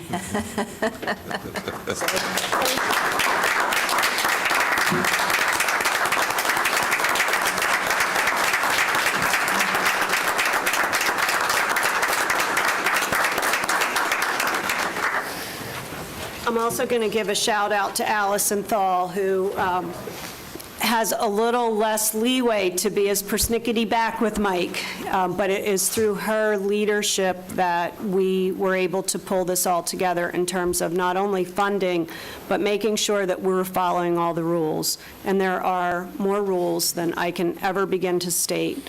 But you and your team have done a really good job at keeping us focused on the outcomes for these citizens who are now guests in our temporary home. So with that, I'll stop. I will also say a thank you to the board. I know what we did in terms of ARPA funding was difficult, and I know we continue to stress about it, but the outcomes are amazing, and I will hold this program up to anyone we have. Thank you, Commissioner, for your comments. Before we move on to regular board comments, is there anyone, Ms. Cheney, do you have any written requests? Anyone else in the audience that'd like to speak on this issue?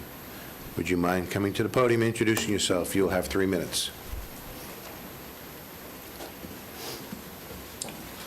I timed it this way. Kenneth Bentley, Sanford, Florida. I want to say thank you to the County Commission. I live in Goldsboro. I see the difference at the Rescue Outreach Mission. Big difference. Scale of 1 to 10, 11 plus. I want to thank you. I know it's the only shelter in Seminole County. I used to be embarrassed to even drive by it, but now I can see the work that you've done. Also, you got a dedicated board, and on behalf of everybody that looks like me, was born in Sanford, knows where Goldsboro lives, thank you, thank you, thank you. Thank you, Kenneth. Thank you. Anyone else in the audience that'd like to speak to the board on this issue before we close public input? Close public input. Any more discussion from the board? Commissioner Hurd first. I just want to point out that Chris had an ask at the bottom of that last slide, and that was that there's a luncheon in November. We may all want to host a table to start generating public interest and funding for this operation. Homelessness is countywide. It's not a Sanford problem, and we all need to lean in. Commissioner Zimbauer. Thank you very much, and this is such a fantastic outcome, and moving forward, I can remember my first year on the commission when then Chair Brenda Carey appointed me to go on the wrong board. I showed up at the first board meeting, I walked out of there and went, oh my, this is going to be a challenge. I called her up and I says, There's a lot of things going on here. There's a lot of moving parts. She says, well, you're a businessman, figure it out. So it really, truly has come a long way, and I appreciate Commissioner Herr weighing in and helping move things along, as well as all of those people in the community, Mike Towers, and the many board members over the last 4 years, for that matter, that have continually changed. And I think it's for the better. But I want to make sure we don't lose the focus of Mother Weaver's mission, because that's really what this is about. It's really about her founding of this facility, and I think she would be very proud right now of the outcome as compared to what it was 4 years ago. When I arrived there 4 years ago, there were a lot of things going on that weren't necessarily helpful to the community.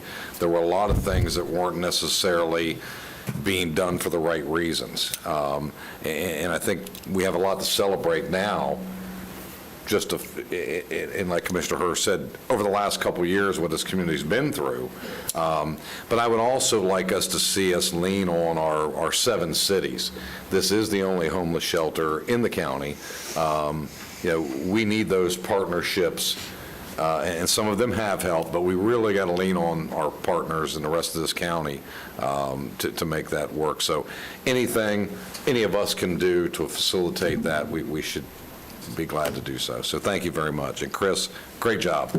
Fantastic. Commissioner Lockhart? I'll echo the thanks. After Commissioner Zembauer was on the board of ROM, the baton passed to me. So 3 out of 5 of us in the last 3.5, 4 years have had the opportunity to serve on the ROM board. And I will say that it is so encouraging to see how much you have done in this short period of time, and certainly not by yourself. I know you want to share the credit. There's more to do. You and I talked about that. There are still improvements and ways that we can improve the experience for your guests and for others in the county. I think that, we took a risk, the 5 of us, in dedicating the funds and the manpower to ROM over the course of the last several years, and I feel very good about the outcome, and that we're in such a better place, not just for the families that are experiencing homelessness and the goal actually be permanent housing for them, but just as an entire community to have a place like ROM where we can feel confident, where the school district can feel confident. There were times when I was on the school board that we would find out about a family that needed to be housed, and it was only in a very desperate situation that we would recommend the Rescue Outreach Mission for their housing, and I don't feel that way anymore. So thank you very much for everything that you've done. Thank you. Commissioner Constantine? Well, thank you. I think everybody will say we've still got ways to go, but I will tell you that, Chris, it starts with leadership, and I think that they've finally got the right man.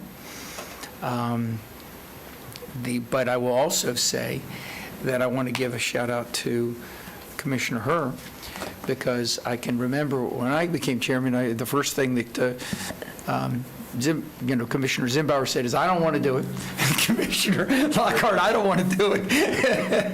And because it was difficult. I mean, it was very difficult. We had challenges. We were all frustrated. Money was going, in, and we didn't see anything coming out. And so, Commissioner Herr, I remember that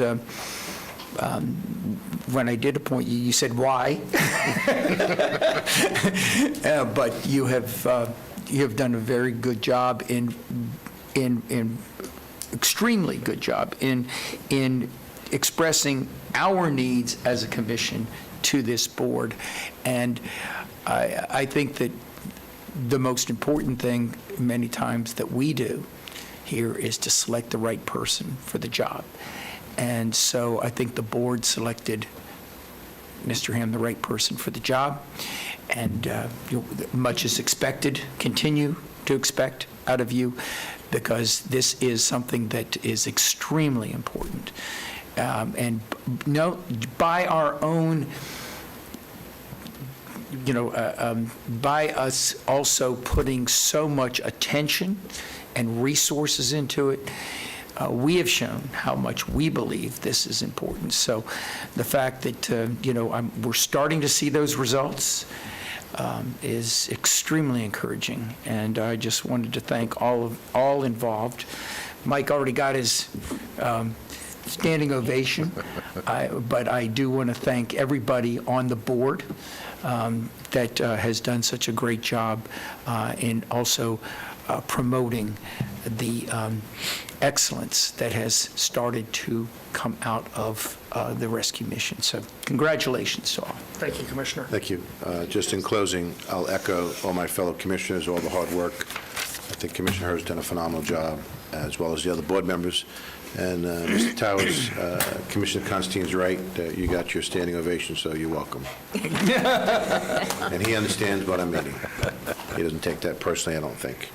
I also want to thank the staff. The staff has had a lot to do with it, and I'm glad that you were selected, Chris. I think that they found the right person. It's quite obvious that you can preach, especially on your past.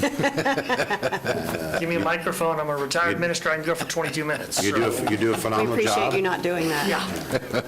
You do a phenomenal job, and I look forward to other great things you're going to be doing with this organization, as well as working with our staff, because I've heard from our staff that, the wonderful things that you're doing, and I also want to compliment Allison and her group.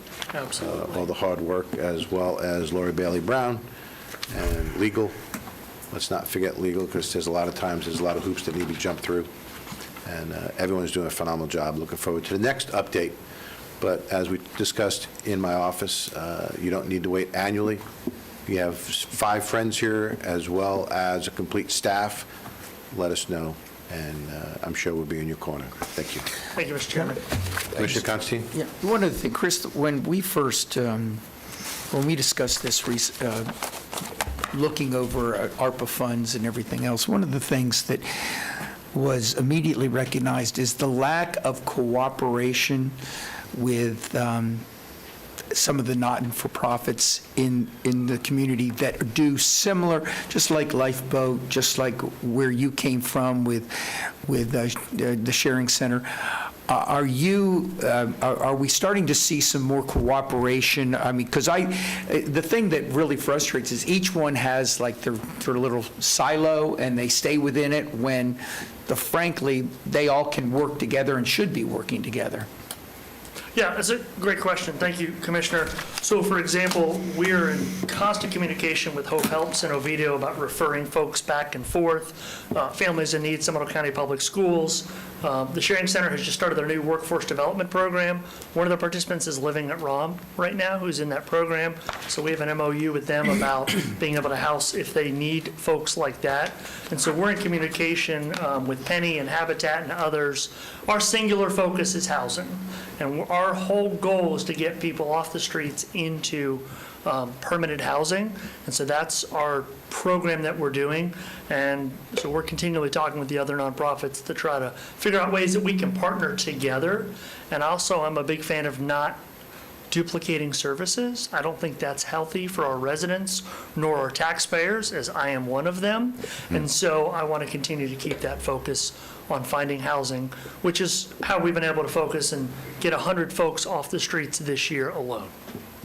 Great. Thank you, Chris. Not cost effective either. Appreciate you. Have a good day. Thank you very much. Thank you. Okay, we're going to move on to consent agenda. Pursuant to Florida law, the public has the right to be heard on all propositions except when the Board of County Commissioners is enacting administrative or emergency matters or conducting a meeting exempt from Section 286.011 Florida statute. The public comment time on propositions will be 3 minutes for individuals, 6 minutes for group people representing a group. The right to be heard on quasi-judicial hearings is governed by Florida law. The public will be provided the opportunity to be heard on non-agenda items at the end of the meeting. At this time, move to consent agenda. I'd like to ask the Deputy County Manager, do you have any comments for the consent agenda? Yes, Mr. Chairman. Items 10 and 32 should be removed from today's agenda and will be continued for further consideration at a future meeting. Okay, great. Any other comments from the board? Commissioner Lockhart, I'm sorry, I didn't see your hand. Sorry, I'd like to, I thought I'd be a little You're more good, discreet. you're good. I'd like to pull 17. 17, okay. Anyone else? Is there a motion from the board for direction? Move approval of the consent agenda from 7 to 33 with pulling for future consideration of 10 and 32 and pulling for discussion item 17. Second. Okay, motion second. Shaney, do we have any written requests? Anyone in the audience that'd like to talk about the consent agenda? Seeing none, we'll close public input. We have a motion on the floor. Any other discussion? Move to approve 7. We already did. That's right. Any other discussion? All in favor of the motion, signal by saying aye. Aye. Opposed, like sign. Motion passes. Thank you. This time we have item number 17. Yeah. Commissioner Lockhart? This is the Community Service Agency grant funds that comes from our general fund each year, and I had a briefing, as I'm sure you all did, with our folks in Community Services, and I asked Carrie Longsworth if she could just answer some questions and maybe have an opportunity for some dialogue about the process that we have for this funding. Years ago, there was direction given by a prior board that this funding was primarily supposed to be utilized for organizations that maybe needed gap funding. It wasn't supposed to be a continual count on it every year to meet your budget funding. It was something that was going to be for organizations that needed some assistance to become self-sufficient, just like all of the folks that are getting services from these organizations. Self-sufficiency is their goal. We wanted the organizations to become self-sufficient as well. And I've noticed over the years that we have some frequent flyers and some organizations that have access to some seriously deep pockets. And so I want to make sure that we're giving the direction to the county manager and their team for what these funds are actually supposed to be for, and give Carrie and her team a framework that they can feel very confident that they're actually sending the funds in the direction that the board intended. And so, Carrie, when we look at on pages 174 and 175, can you just tell us a little bit what the framework is of what you're looking for and the criteria and how the scoring system, just a high level Absolutely. outline? Good morning, Commissioners. For the record, Carrie Longsworth, Community Assistance Division Manager. So when we put out the CSA application, it is an application that it is a competitive process. We look for different criteria such as the need in the community, the project that's being served, the population that's being served, what is the agency's overall fundraising efforts, how much of the funding and their total budget is used for administrative cost, and then also their collaboration with other entities in the county. So once we get the applications in, we actually have a team of 5 scores. We separate out the supportive services from the essential. We have 5 members of either staff. We have some community members as well. And we also have staff from other county departments that sit and review the applications. And then they come up with a score out of 100 points. Once they score them, they come to myself and another manager in my office to be able to review and kind of see what has the board given us, which is right now $842,000 annually to provide services. This year, we received requests for $2.2 million that have come in, so then we have to make the difficult process of cutting agencies down. So we did do that. Some of it is based on the score that they provide. We do deny agencies that are providing a duplicative service, so if the county is already providing that service directly, we're not going to fund an agency to do so, as well as some of our federal dollars fund some of these services also, so we will not use county general revenue dollars to fund things that are already being funded with our federal grant dollars. So we make those determinations, and then we try to get some new agencies if we can, because we do have mostly repeat agencies. We usually fund about 14 agencies a year. This year, we are funding 18. We were able to do that by cutting down several agencies that got funding last year and decreasing their budget to add in some additional agencies that maybe weren't funded last year or have not been funded by this process for the first time. So my goal in bringing this up is not to in any way say that anyone on this list is not worthy. All of these organizations do very good work in this community. But because these are general fund dollars that this board allocates to our staff in order to distribute, there might be an opportunity, since it's been so many years since the board has given direction on this funding, to revisit that. When was the last time this was evaluated? It was about 2012, when Val Marie Turner was the director of the Community Services Department. She brought some recommendations to the board for the CSAs. There was discussion at that time about not funding agencies continually, but at that time, the current board that sat, there were some commissioners that did have agencies that they were particularly supportive of, and some of those agencies would have lost funding if that rule was implemented. So that rule was not put in place, so that right now there is no term limit on how many years of funding you can get. We have some agencies that have received funding for the last 5 years. Some agencies have received the funding for the last 15 or 16 years. So it is something that we've kind of talked about internally, revamping this process and bringing some recommendations back to the board, especially now that some of the COVID funding that our office has been using is now moving out. We can actually focus back on regular business and make some updates and changes.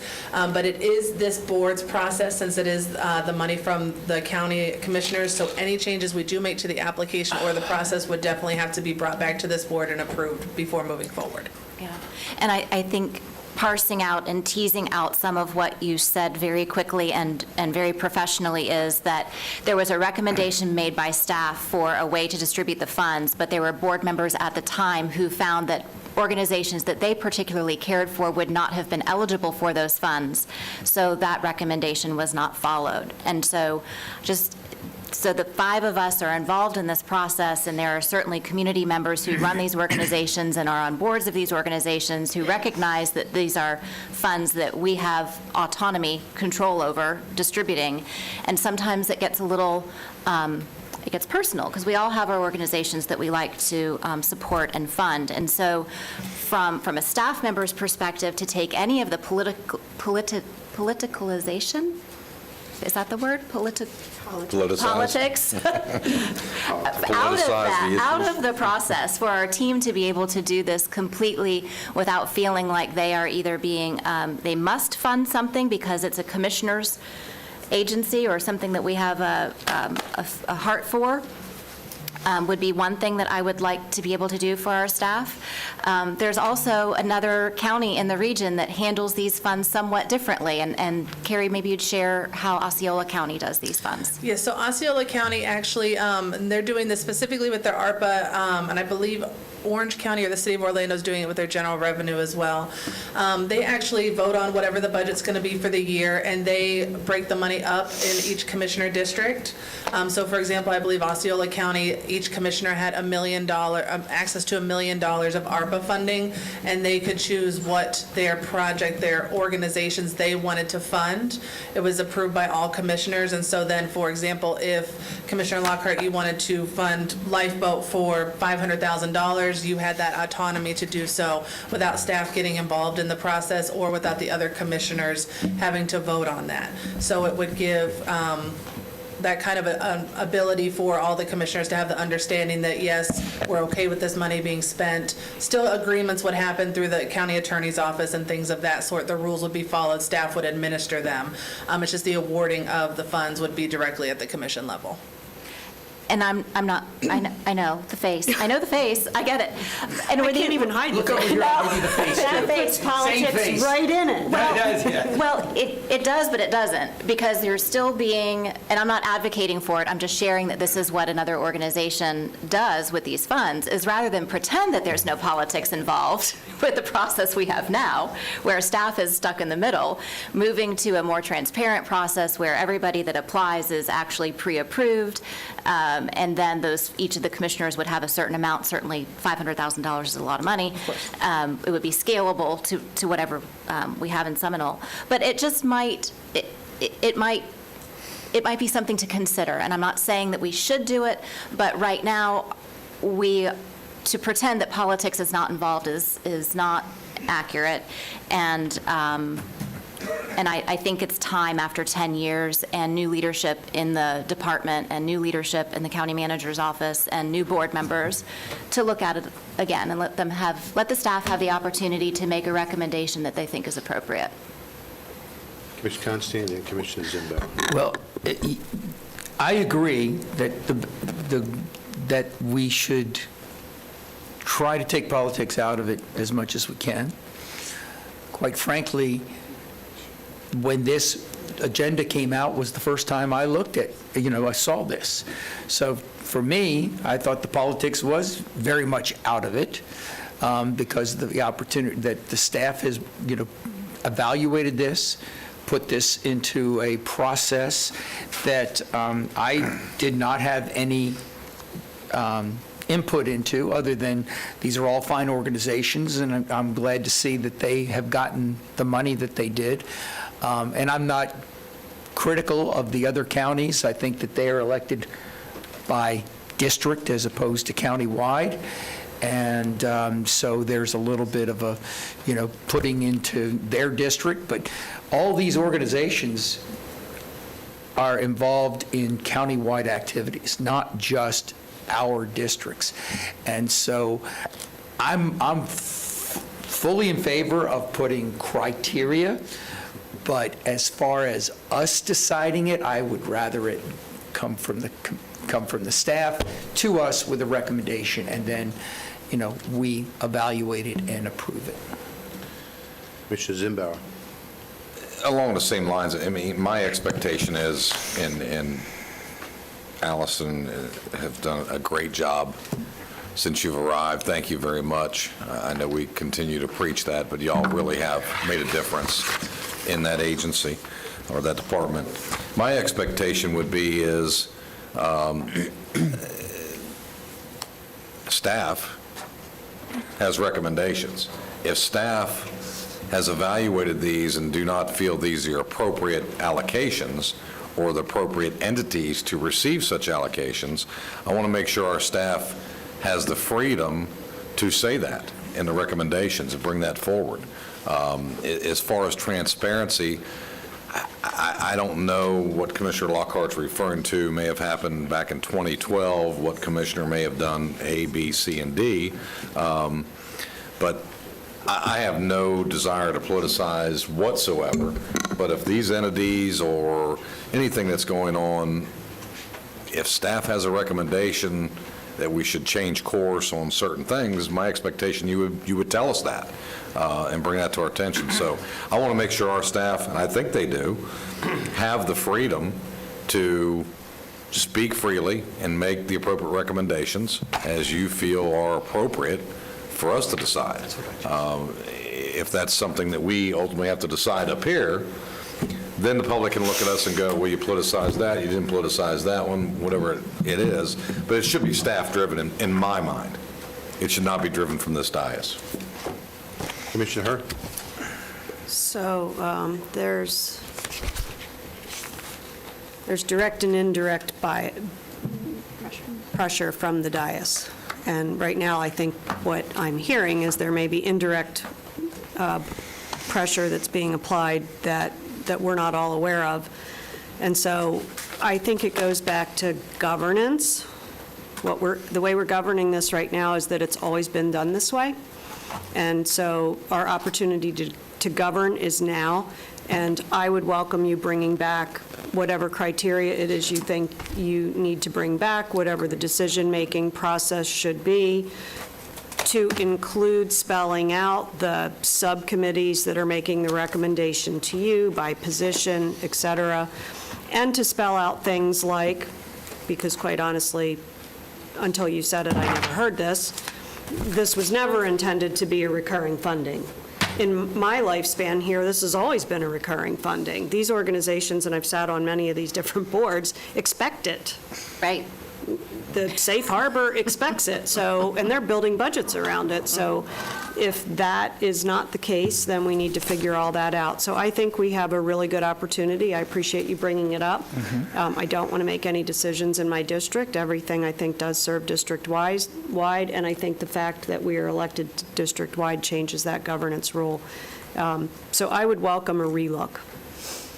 Absolutely.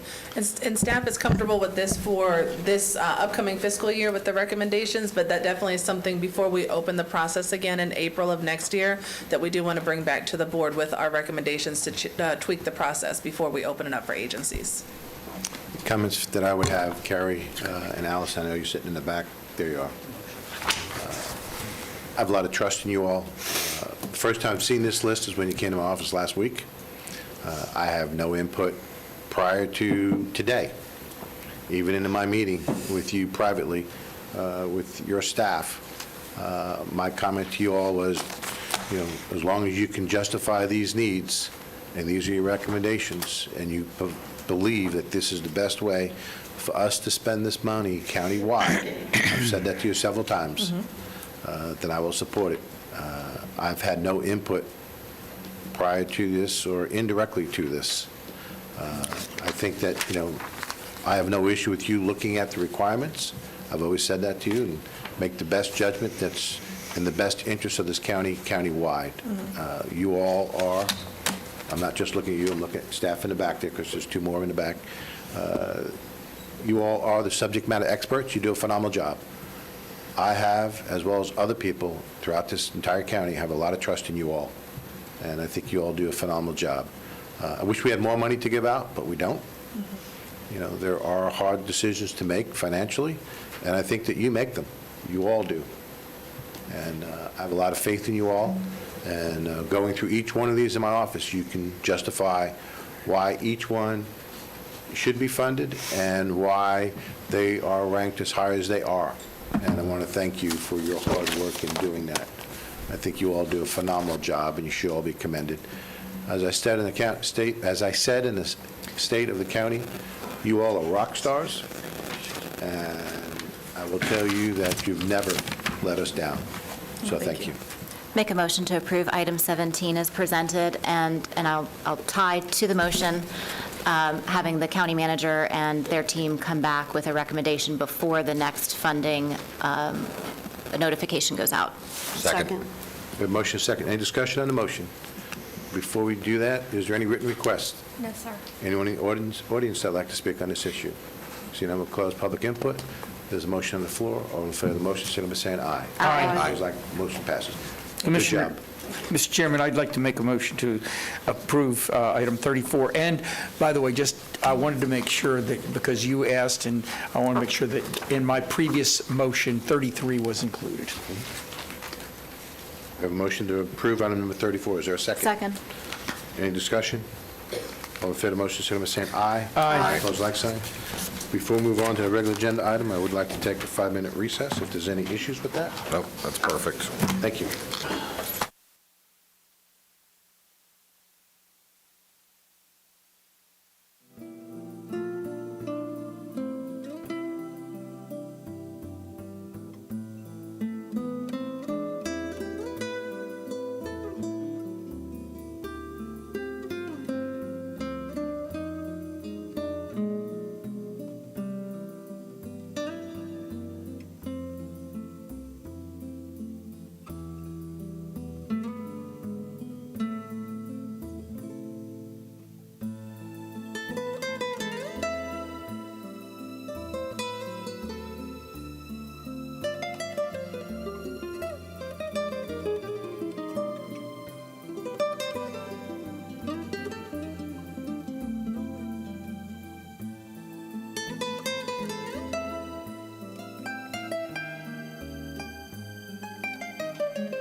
Our seats. I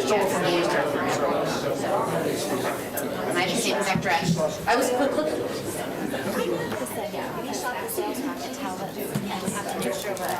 If we could all take our seats. But you were at the last meeting, so maybe I was going to.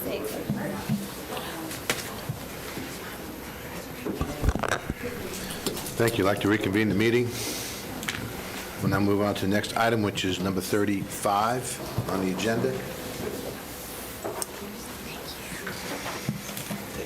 which has to do with the adoption of a resolution authorizing insurance of a special obligation bond. This comes from Lori Brown, staff. Thank you. Lori Bailey Brown, CFO and Resource Management Director. Item 35 is a resolution authorizing the issuance of special obligation revenue and refunding bonds, Series 2022, not to exceed $170 million, to provide financing and refinancing costs of the 5 Points Development Project. This project emerged from the master plan for design and construction of the Court Annex Parking Garage Central Chiller Plant and renovation of the existing Criminal Justice Center. In 2020, the board authorized an issuance of a construction line of credit of $75 million in anticipation of this bond issue. Resource Management worked with PFM to secure an underwriting team, and we've recommended RBC Capital Markets as a senior manager, with BOA Securities and Raymond James as co-managers. There's been a big team working on these documents to bring to you today, and I'd like to thank our county attorney, the comptroller's office, also our disclosure counsel, Holland and Knight. We have representatives here from bond counsel, Nelson Mullins.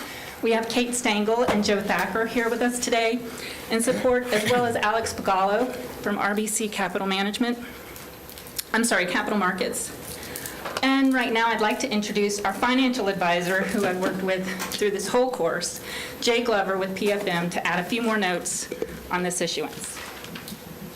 Great, thank you, Lori. Chairman, Commissioners, Jay Glover from PFM Financial Advisors, the county's financial advisor, and as Lori mentioned, we've been working with the county on this preparation for this financing. And I'll start my comments by piggybacking off of what your investment advisor said earlier in terms of volatility in the market, because we've crafted this plan with that volatility in mind to give yourselves ultimate flexibility in terms of pricing this bond at the most opportune time. So starting in June, we actually prepared the financing documents, or started that process, really in anticipation of you all finalizing the scope of the project and the project cost at your meeting a couple of weeks or a month ago. So really in June, we began preparing these documents. We went out for the RFP process to hire the team that was just discussed, really wanting to provide flexibility to get approval here today and be positioned to price these bonds at the most opportune time, but in particular before the November election, because we really want to take that out of play, because that's likely to cause even more volatility. So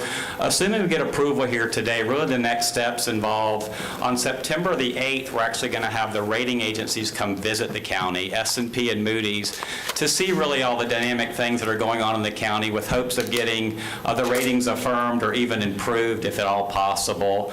And then once those ratings are assigned, we'll likely be in the market around the week of September the 26th with a closing in early October. Again, nothing set in stone. We want to be flexible. In a volatile market, you really don't want to lock yourselves in any particular day. You want to be flexible because there might be economic releases or certain things that move the market one way or another. So having flexibility is the ultimate goal here, and we'll hope to price on a time when the market is moving in our favor. In terms of the market, just to wrap this up, your investment advisor talked a lot about rising interest rates. That's really impacted the short end of the yield curve more so than the long end. And while long-term rates have risen, it's not been as dramatic as the short-term curve. So in today's market, we're anticipating around 4 to 4.25% all-in true interest cost. So while higher than we saw last year, still relatively good from a historical perspective for 30-year financing. So with that, I'll pause and see if there's any questions you all might have about the process we've gone through or the market conditions or anything else related to the transaction. Great. Before we go into the board, Shani, any written requests? Yes, sir. Okay. First one we have? Nancy Harmon. Okay. Please give us your name and address for the record. Nancy Harmon, 752 Pioneer Way, Geneva, Florida. I have a concern about this bond. I have a concern about the whole Five Points complex right now because of the economy and because of what this is costing us. Today, when Commissioner Zimbauer said he would not be, interested in paying $5 million for internet services for the community, but yet we're looking at it's okay to spend or to go on bond for $170 million. I'm kind of like, so who's getting service here, the public or the staff? And granted, I know there's issues with this building, and I know there's issues that you guys want to bring everybody together, but I have to ask you, how many people are in their desks today working? How many people are still working from home? I know Mr. Malloy is looking for some changes possibly, but I think he's done a great job on his facilities and what he's done. So my concern really is, as a taxpayer, what's the risk going to be to us? And this is 30 years of a bond that if it's not paid because of when you have to pay out, if you're not paying out what you need to or there's a problem, who pays for that? And not only that, this bond is paying for a part of something. What's the rest of it going to be? I mean, are we, the taxpayers, still going to be paying out a general fund for the rest of this development? And then, of course, it's developed. Now, who's going to maintain it? I really still have issues with this process, so I'm not 100% in support of this bond. Thank you. Thank you. We'll answer questions afterwards. Anyone else? Joe Humphreys. Mr. Humphrey?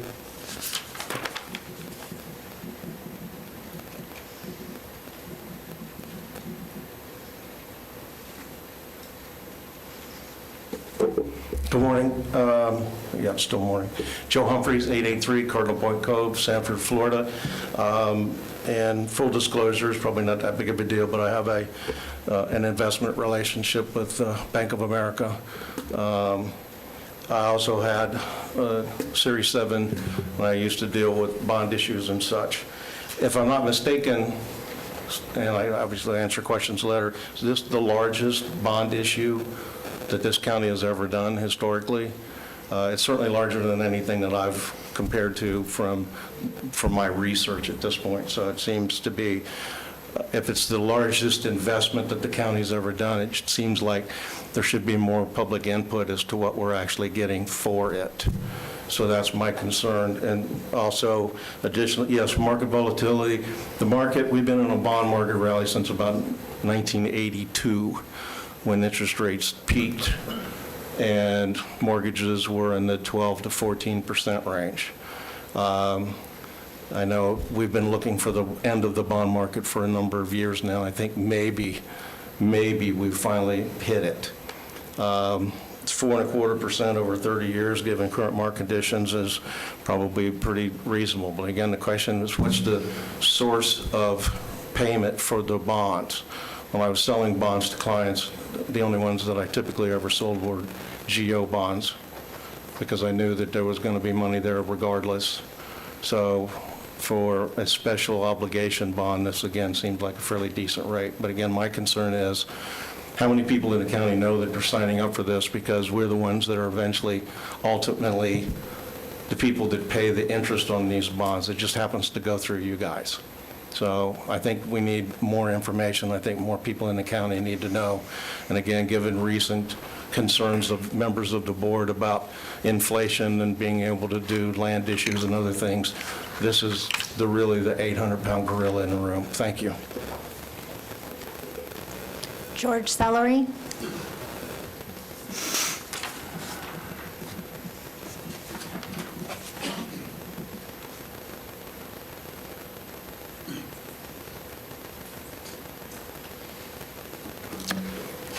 George Sellery, 5231 Shoreline Circle in Sanford. I can't believe it. I started with the county in 1998, and we were talking about 5 points then. 1998. Nobody was on this board at the time.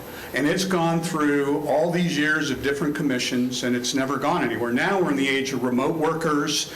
video, courtroom appearances and things like that. And now we're going to go with a centralized when everybody else is going decentralized. Less than 30 days ago, we talked about a natural lands bond issue, and one of the commissioners was basically said, times are tough, inflation, we got high cost, everything's going up, okay? So now we're coming back with a $170 million bond issue, and in a couple articles by Wharton Smith, it's talked about in the future, it could be all the way up to $400 million. But this is going to be, with interest, well north of $350 million, more than likely, at least more than that. So I think those are some things we need to know. And again, why now? Why at this time? Why with interest rates? They're not going down right now, they're going up. It just seems like a crazy time to do this. So I think one of the things you also have to look at is who goes into the buildings. If you take out the tax collector's office, who's decentralized elsewhere in the county, and you took out the property appraiser and building permits, this is about it on a daily basis. I mean, there's not a whole bunch of activity in the county building. The last time I was in the criminal courthouse, most of the courtrooms were empty, and I imagine they're not busy 365 days a year. I imagine they may not be busy 40 days of the year. So we're going to spend a lot of money, and this is the board that's going to have the largest bond issue ever at the worst time economy-wise, by your own words, 30 days ago. And so I guess my last question is, I looked at this carefully on the agenda, but I didn't look in too much depth. But I'd like to know what revenue sources, because we know they're not ad valorem, because that requires a bond, a vote of the public. So what are the items being used? Is it utility taxes? Is it our part of the sales tax? Basically, what are the revenue sources that are being used for this, so that we know in the future what they are and what the ultimate cost of this bond issue is going to be? Because the public's going to know this, even if I take a full page out in the Sentinel and put it on there. Thank you very much. No more speakers. Anyone else in the audience would like to speak on this issue, for or against? Anyone else in the public? Seeing no one, close public comments. To answer some of the questions, and I'm going to ask staff some questions pretty directly. First of all, this is not to move this building. This bond is for the office building that's under construction right now, which is the annex. This is also for the renovation of the courthouse, and it's also for the chiller plant that's being built at 5 Points. And the parking garage. And the parking garage.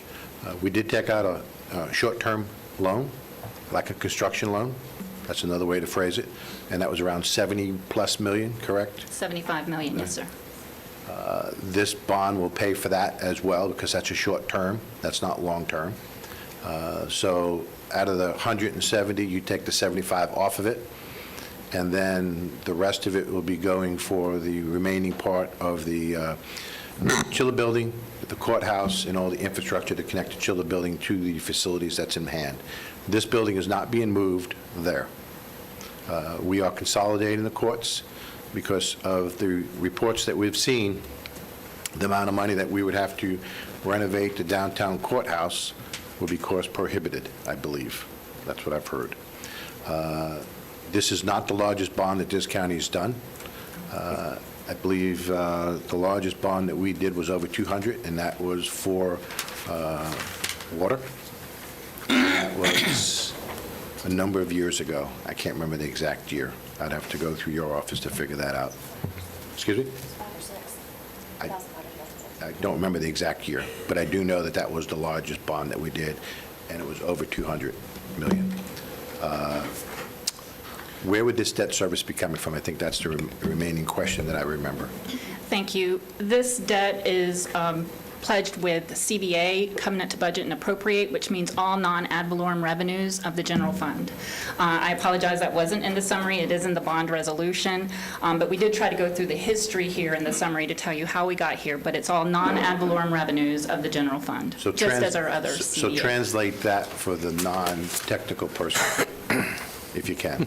That means, yes, everything but ad valorem. We have sales taxes that are non-discretionary that we get from the state. Those are pledged. We've pledged these revenues in other places, and we have the capacity to also pledge for this debt service as But well. this isn't from the 1 cent sales tax? No, sir. Okay, just want to be clear.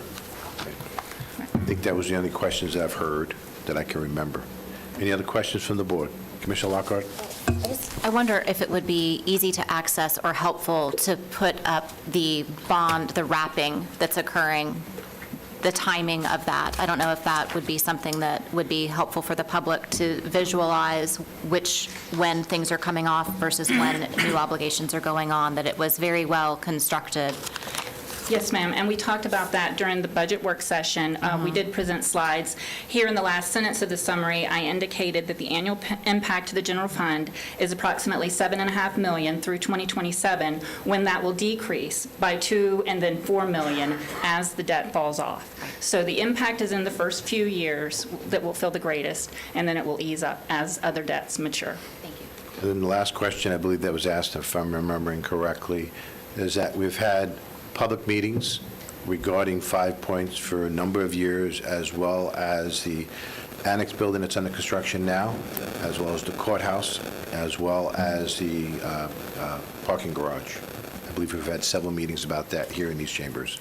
Yes, sir, and certainly since last summer when we issued the reimbursement resolution, then, I'm sorry, that was 2020, when we began construction on this project, this development project, which again entails the court annex, the parking garage, the central chiller, and renovation of the existing criminal justice center, so really bringing the courts together. We began construction on that and encumbered the full $75 million. We've also brought forward to the board an encumbrance of additional $9 million out of general fund in anticipation of this bond coming forward to pick that up, fully encumber, and complete this project. So this will not increase property taxes in this county? No, sir, no impact on that. I want to be clear. Okay. Any other questions from the board? Direction from the board? Move to approve as presented. Second.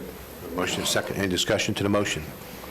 Seeing none, we'll call the question. All in favor of the motion, signify by saying aye. Aye. Opposed, like sign. Motion passes. Thank you. Excuse me, Lori, before we move on, there was a comment I do want to make. It's not relating to the vote, but we've never had the rating agency come here, and that's pretty significant. And I want to thank our financial advisor, as well as your staff, for orchestrating that. Many times we've gone up to New York, we've gone to Standard & Poor's, we've gone to Moody's, and they've asked a lot of questions about the cities, the counties, the school boards, infrastructure, what we've done. And I think it's a wise move that we're actually bringing them here so they can see firsthand of the solid foundation that not only have we been working to, the citizens have been working for, but what they've been believing in us for that rating. And so I'm happy that we're actually doing that. Thank you. We are too. We're looking forward to hosting them and put on our best face forward for the rating agencies. It's like a classroom visit. We got to tell all the teachers ahead of time that they're coming. Everybody put on their Sunday best. That's correct. Okay, we'll now move on to the county managers and staffing briefing. We have a presentation and review in the direction of the outstanding policy questions regarding the Land Development Code. We'll hear from staff. Sure. Good morning or afternoon, I'm not sure at this point. Rebecca Hammock, Development Services Director for Seminole County. This morning, we're going to be discussing some specific land development code topics that we would like further policy direction on before we move forward with the work session for the full draft of the land development code amendments. So this morning, we're hoping to discuss the plan development, zoning regulations, self-storage, Florida-friendly and native landscaping, tree preservation, and electric vehicle readiness. Eliza Harris-Giuliano and Greg Witherspoon from Canaan will be presenting on these topics other than the self-storage use. Following their presentation, I'll do a brief presentation on the self-storage use. So with that, I'll turn it over to Eliza and Greg.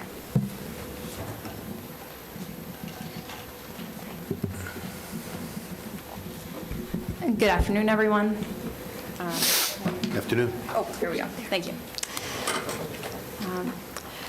So as Rebecca mentioned, this is a step in the process of the Land Development Code review. We are nearing the finish line here, and we've reviewed a lot of different topics.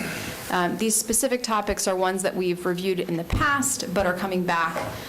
In the big picture, we are looking at a significant rewrite of the Land Development Code with targeted pieces that have a little more focus, and a couple of these we're talking about today are those targeted pieces. So I'm going to talk to you about the Plan Development Ordinance update that's been proposed, as well as electric vehicle readiness, and then our landscape architect will come up and talk about Florida-friendly landscaping and trees. So in terms of the Plan Development Ordinance update, so we talked a little bit before about what is the purpose of having plan development in the first place. And it's really to create some flexibility so that people can, developers can come in and propose something interesting and innovative that really exceeds what would be possible under the existing code. So our objective in updating this was to make sure that that happens, that really what's coming in exceeds the quality of kind of the average development within the county. So one of the focuses of that was open space, to make sure that those open spaces within the development are really usable, are of a size and type that are going to be usable by residents, not just residential PDs, but whatever open space is required within PDs.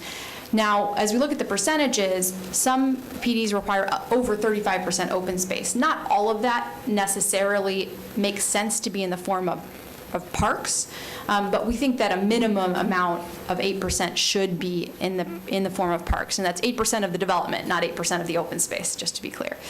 And so we put some definition around what that means, and I've got some graphics for you, so I'll focus on the graphics. There's also some regulation specifically around the residential typologies, and again, there are conventional zoning categories that allow other typologies, but if you're coming in with that plan development, the idea is that this would exceed kind of the what's acceptable under the conventional districts. So in this case, for instance, narrow lots must be rear-loaded to make sure that we have consistent sidewalks that aren't interrupted by driveways frequently. That's a safety issue as well as an aesthetics issue. Setbacks for two-story structures so that they're not impinging on the neighbors, as well as we were looking at minimum project sizes. So after further review, we're actually now recommending removing the minimum project sizes because in some cases, there was some discussion of reducing them from 15 to 5. Once you get down to 5, actually at those very, very small project sizes is where you might be seeing innovation. So once you reduce it to 5, it sort of doesn't make sense to have that minimum anymore. So this is an example of a development before the new standards. This is not exactly, but very close to an actual existing development. We made some changes for a couple of reasons, including that some of the things that were permitted in that development actually wouldn't be permitted now under the existing standards. So we want to have a real apples to apples of what could happen in the future. So a couple of things I want to point out, and let's see, is this? I don't usually use the pointer, and it looks like I won't use it today. So a couple things I want to point out is that there is green space, but it's not really usable green space. It's either behind houses, or it's also quite far from some of the residents. So the closest to a usable green space you might see would be that greenery around the stormwater pond, and it's over 700 feet from some of the residents, which is inconsistent with the current code says that open spaces should be within 750 feet of residence, but doesn't specify what kind of open space that is. So we've taken that a step further and said it really has to be this common usable open space. So this is the existing condition. Moving on to the next, this is what might happen under the proposed condition. So let me point out what's different here. The stormwater pond, the space around the stormwater pond in this scenario does count for a couple reasons. It's wider, so it's more of a usable park space. It also has a walkway, so people can actually have a nice jog around the lake. So that transfers, without a whole lot of additional investment, something that's not a particularly usable or an accessible space into a usable and accessible space. We also added a second open space because we weren't meeting that 8% with the first open space, as well as to provide access to the residents on the other side of the subdivision. And you'll see that 80-foot open space on the left-hand side. That's not the minimum. The minimum that we're proposing is 40 for standalone open spaces, but that's in the form of, actually has houses fronting onto it. You also see canopy trees, so that is something that is proposed as part of this. In the previous example, you saw very small trees, which really don't provide that much shade and don't provide the same beautification benefit that we see in some of the older neighborhoods. And what we're not counting towards that 8%, for instance, is any sort of buffers or retention ponds. The actual lake of the stormwater pond does not count towards the 8%. It's just the edge around it that is usable above top of bank. You'll also see the alley loaded. So the previous example actually didn't have any narrow lots, but to get that open space, you had to make some of the lots smaller. And now you see that those are loaded with an alley to present that, that aesthetically positive front, as well as not impact people who are trying to walk down that sidewalk. Just to give you an example of what one of these, this is not a required type of open space, but just to give a little bit of a sense of what that open space might look like, this is that 80-foot green open space you saw on the left-hand side of that drawing in real life. This is an example from Central Florida.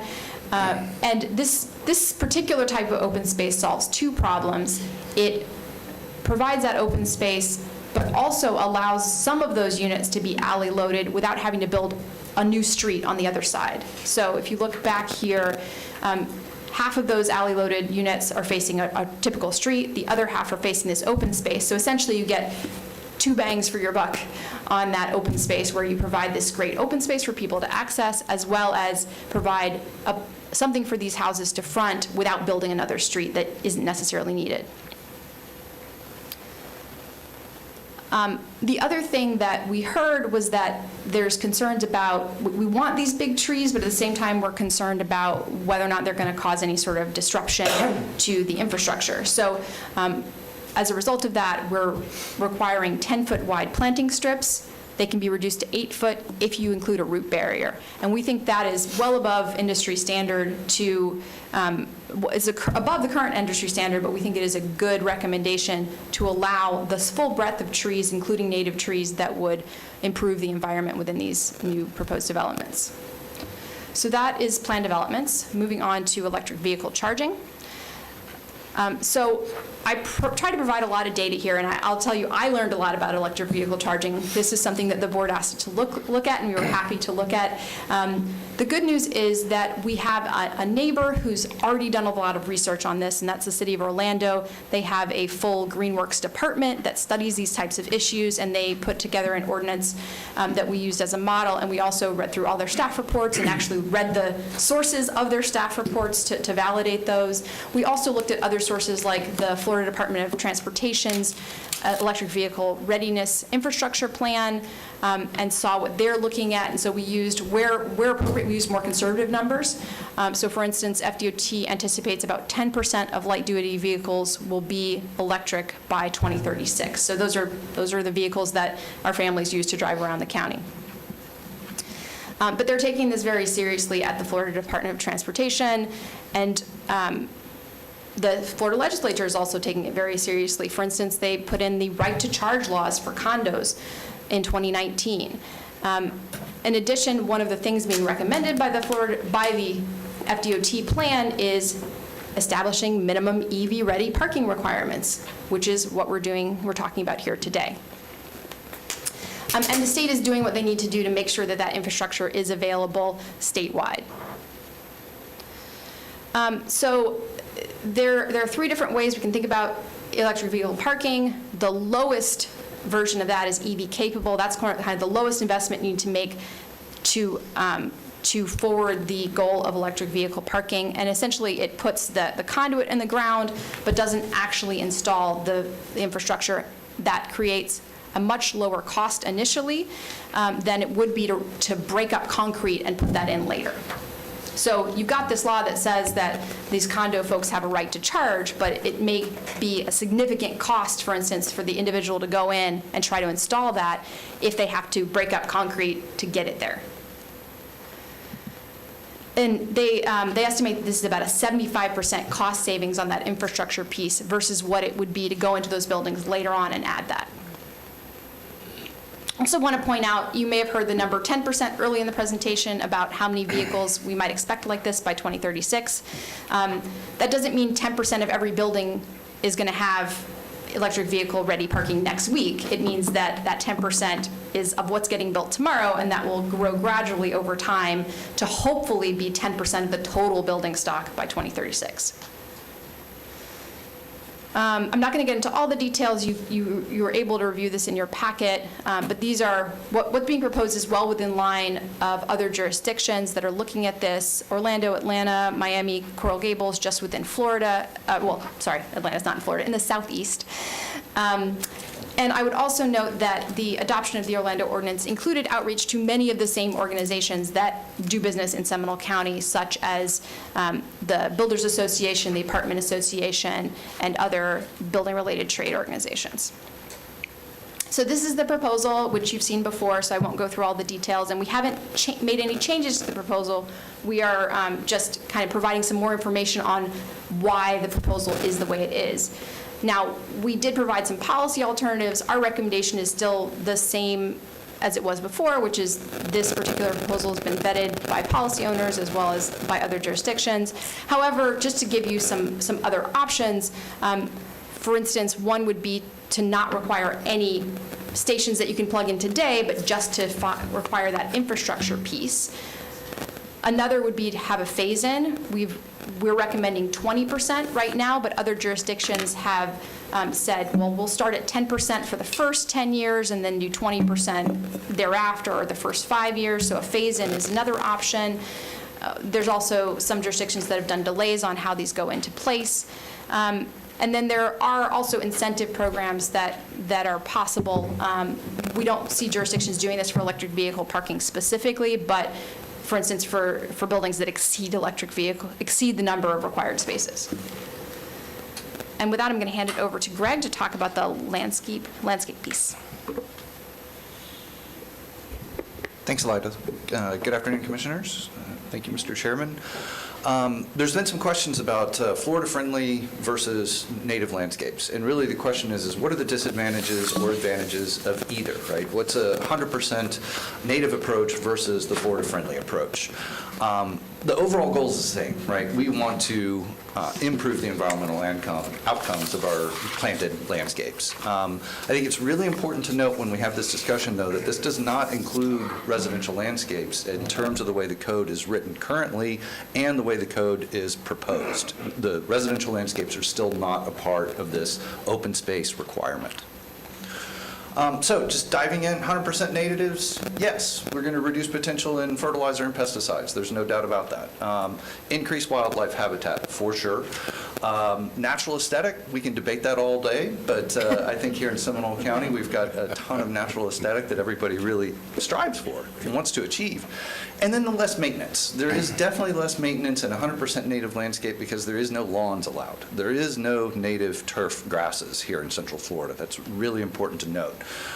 Disadvantages, not all natives have low water requirements, right? There are bog plants that require quite a bit of water. There's other requirements. I think one thing that's really interesting is that native plants get eaten by the native habitat, and that can cause a little bit of concern for some folks when they talk about aesthetics.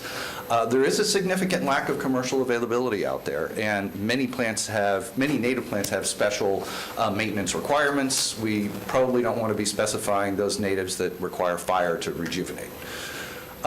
In terms of the Florida-friendly program, there are some significant advantages. One of them is the greater plant palette, right? The experts at the University of Florida, have vetted these plants. They've studied these plants. There is a lot more plant choices, which of course leads to more design aesthetics, opportunities, things of that nature. And the program is supported, so it's continual. So it's not, we're not taking a snapshot in time. When we adopt the Florida-friendly program, we're growing with the University of Florida as conditions change. Disadvantages, it does allow turf. And so some people may see that as a big disadvantage because turf does require pesticide application, probably some augmented irrigation, although we're seeing a lot more unirrigated bahia out there. And significantly, not all these plants have habitat value. And you could say that there is more frequent maintenance required. I put that in there specifically because of the turf requirement. There are other plants in there that don't require a lot of maintenance. So, recommendations. I say that, I shouldn't say I say, we say as the consultants, you should maintain consistency with the Florida-friendly program and the code update. There are significant aspects in there associated with plant selection, water use, and other best practices. I'm not recommending as part of the consultant team that we should have a native plant percentage mandate. I think we should continue the Florida-friendly requirements. The mandate, first of all, I'm not a fan of mandates to begin with, but they are very difficult to enforce and quantify. We're getting into a position now where we would have to have staff basically be a botanist to determine what's happening in some of these native landscapes. I like to use the example of milkweed. Everybody loves milkweed, right? Monarchs love milkweed. There's over 140 species of milkweed, right? So how do we know which correct milkweed was planted? Very difficult to manage. Quantification becomes an issue because of the turf and other things of that nature. And conditions vary significantly. And so I think the Florida-friendly program allows for that variance within a less constrained landscape aesthetic. I absolutely am in support of more native gardens. I think you can do that on a regular basis in all of the public projects in which you're engaged in.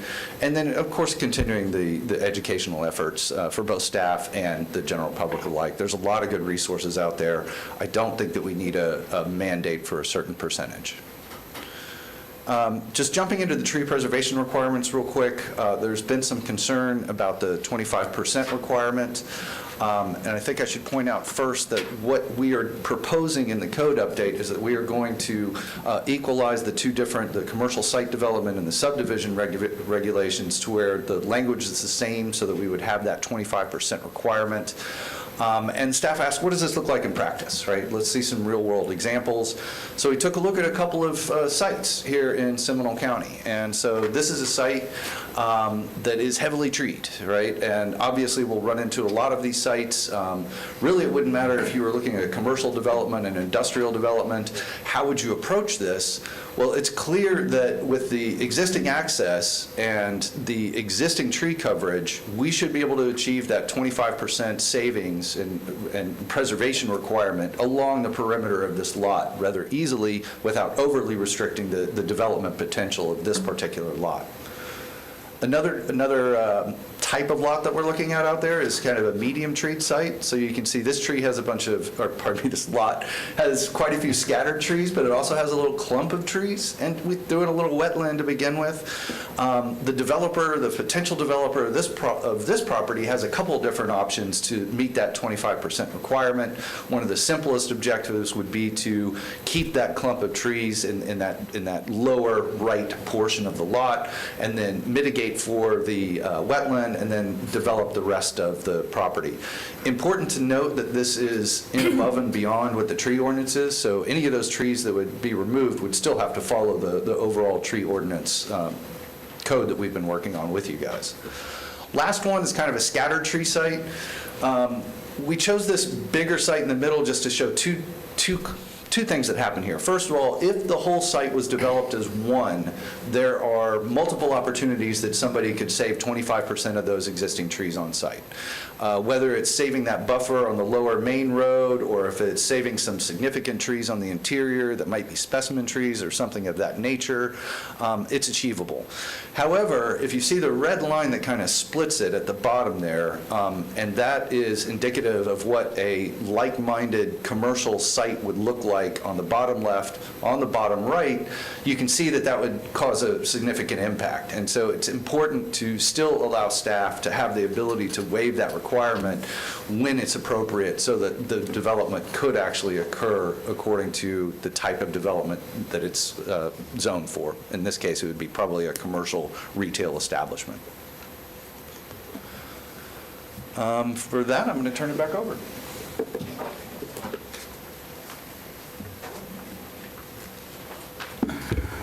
Good afternoon again. Rebecca Hammack, Development Services Director. For our last discussion item, it is the self-storage use. Currently, within the Land Development Code, we do not have specifically state self-storage as a type of land use. In our industrial zoning districts, including C3, which is a wholesale commercial but requires industrial future land use, we do allow warehouse. So how, in practice, we've allowed self-storage in zoning districts that have warehouse listed as a permitted use. So a lot of times what happens is we have applicants come in that want to develop self-storage and end up applying for a planned development, since they may have property that's in an area that's not suitable for industrial future land use.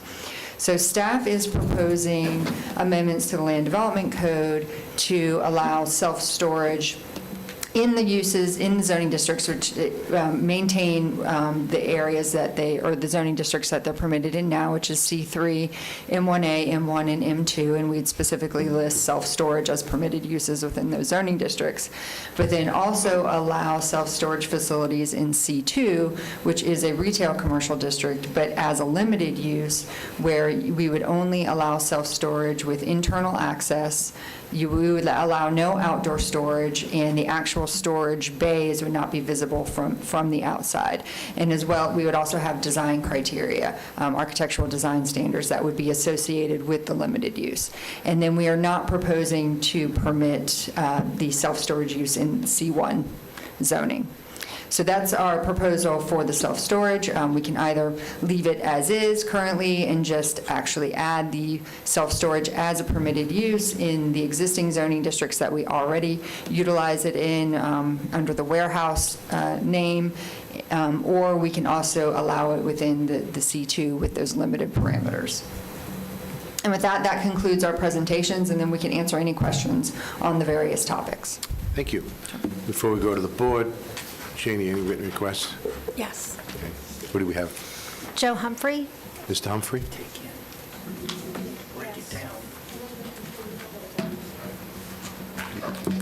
You want to read? Jump in. I have a doctor's appointment. No worries. We'll let you go, Nancy. So we're Nancy, please. I just want to let you know, I'm not going to fight him in the street. We'll be okay. Nancy Harmon, 752 Pioneer Way, Geneva, We Florida. have a sheriff deputy if needed, again. Okay. I'm going to speak to the PD because they have other conversations that'll be covered. So, I'm looking at this plan, the plan you saw, okay? Okay. I don't need it, I'll be fine, thank you. I have a concern. First of all, my concern is that where I thought we were going with PDs is kind of not where we went. There was conversation, there's been a lot of discussion about one of the issues was the minimum acreage. I understand the position about it's very difficult when you're down at 5 acres, but I still believe there needs to be a discussion about the residential communities and the acreage, because particularly in the rural boundary area, you can do PDs. You can do that in the Wekiva area. And those are residential. So I really think that there should be some kind of conversation with regards to that requirement. Okay, so I'll leave it at that and you guys can cover it. Open space. The 8% usable open space. I still have an issue when I think that the usable space is walking around the stormwater management pond. That pond can be dry, it can be toxic, it can be stinky, it can be full of bugs. Why can't we just come to some agreement that there needs to be some form of a play area, a walking area? Even look, let me go back. When you look at the wording now, it's supposed to be innovative. Innovative designs. That's what your comp plan says, innovative. The presentation, and again, I admire these people, it's a hard job, but if we're going to say innovative, let's have innovative. These designs are not innovative. They're the same things we see all the time. So Where's the savings of the natural resources? Where are all the things that, when you look at a comp plan and you look at the PD, your PD is supposed to be meeting as a requirement for critiquing whether or not you're going to approve it? Those things aren't even being discussed.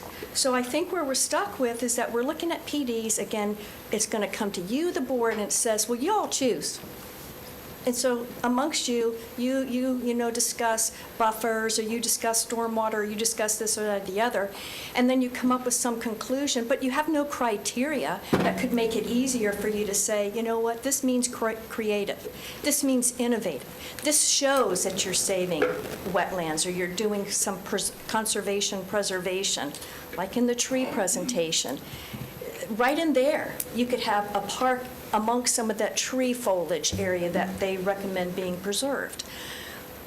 I'm just saying let's put the creativity in the residential. I don't care what you do with commercial. I don't care what you do with other things, but your mixed use, your HIP TI, that's where I think the PDs really fit, and where you don't need to worry about the acreage so much, because usually those spaces are going to be big lots anyway.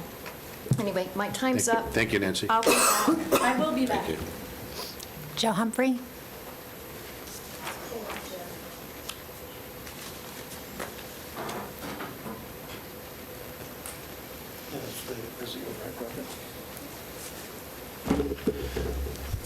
Joe Humphreys, 883 Cardinal Point Cove, Sanford, Florida. I can talk about retention ponds because I just left one. And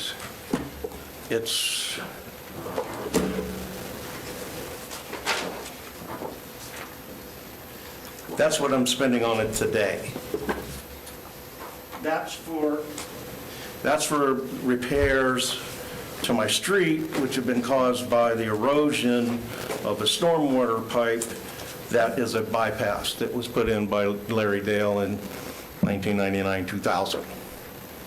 It's 20,000 plus at this point. I also had lake doctors there today.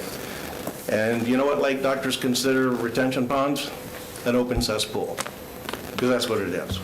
It collects everything that runs off from the neighborhood into that pond. Now, as far as open space is concerned, unless we're doing enhanced retentions, I don't know that, I think, it seems like I heard that it brought up at one of the meetings. If you're going to do enhanced retention pond, then maybe we should talk. But as far as open space, this is what a managed retention pond looks like. I pay money every month. I'm the guy, I'm the member of the board that gets to do all of this stuff in my community of 17 homes. My friends in Astor Farms, who have 11 or 12, depending upon who you're talking to, retention ponds, they spent 60 grand cleaning out one. So multiply that by 10 or 11, you're starting to see the potential for a rather large liability. What is a retention pond? It's nothing more than an opportunity for a builder to put more real estate on a land that he probably shouldn't be. It's stormwater retention. Is that stormwater that existed on that property before the buildings or after the buildings? Consider the volume. When you cover up permeable space in this county, you're creating stormwater. We spent, I think, somewhere between $2 and $3 million, the county, for the expansion on Orange Boulevard just for retention ponds.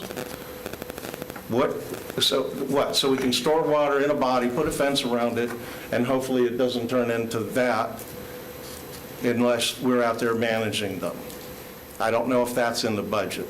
Are we going to put aerators in those? Are we going to put algae-eating fish on those? These are the details that nobody talks about. But a retention pond, it's not a benefit to the community, it's a liability. And I can show you, I got document after document after document from HOA management companies that tell you just that. It's not a benefit, it's a liability, it's a benefit to the developer. It should not be counted as open space. Thank you. George Sellery?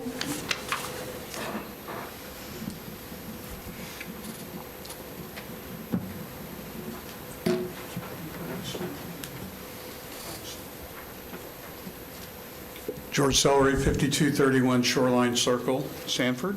Overall, I think the LDC updates are going very well. I like them. I think that overall, things are going well. I did want to touch on a couple topics I hope you will take a second look at or maybe agree with me on. Every single one of you up there has talked about the rural area. Every one of you has also talked about the WARPA, the rural area designated by the state. I get it if you don't want to do the 15, acres, PDs and clustering in the suburban areas and some of those, but for God's sakes, please, in the rural area and in the WARPA, would you please look at, no clustering or no PDs under 15 acres? I mean, it just, is the way it should be done to preserve those areas so that you're not destroying them from within. I talked to a neighbor of mine who's on the DAB and has said there's less and less land. We got to find a way to incentivize. Really think about it. It's not easy to incentivize getting a developer to be able to revitalize something along 1792 where the costs of land are expensive. Whether it's no impact fees to do that, whether it's tax breaks, whatever, we got to rebuild those areas. So let me jump over to retention ponds. Again, from Lake Forest standpoint, we're dealing with this. Everybody's dealing with this. A brand new HOA getting these things needs to have some kind of knowledge from the developer on how to maintain these things and how to budget in their reserves for it. At the state level, condo associations now have to budget things in their reserves. This is something you could put in there where the HOA, upon receivership from the developer, basically has a requirement to give that information to the HOA as to what to budget, what you're dealing with, and how to lessen that liability so it's not a shock when you have to deal with $100,000 worth of stuff. Public storage, not in C1, that's great. There's so much history on that. C2, the only thing I'm going to ask you to look at is if residential is close. And the reason I say that is because as a couple developers have talked to me about, there is no more single story public storage. It's all going to be 40 to 50 foot tall, and having a 6-foot wall and then a residential area, and I think I've driven some of you around to show you the shadow that cast, especially in the wintertime. And the last thing I wanted to put up here is, I've got this on the board, this is the after in my district, in Heathrow, in Alaqua Lakes. That is what we're spending millions of dollars, trees right where the sidewalks are going. There's got to be a way, if you're going to do something like that, you need to fix that problem now. I know they've stripped off all the trees to be able to do that, but we know that that's a problem and it's costing all of our communities dearly. So there's got to be something to that to fix that. Thank you very much. Thank you. Gabrielle Milch.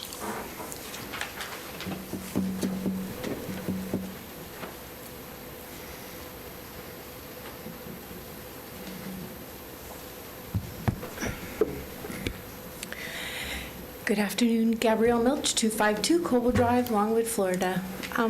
I appreciate your work on the Land Development Code, and I know all of you up there have been going at this for a while, and these briefings are always interesting. And I just am disappointed about Florida-friendly landscaping not being a component part of the Land Development Code, because if you look at the news today about all of the issues with water, and we have plenty of water in Central Florida, right?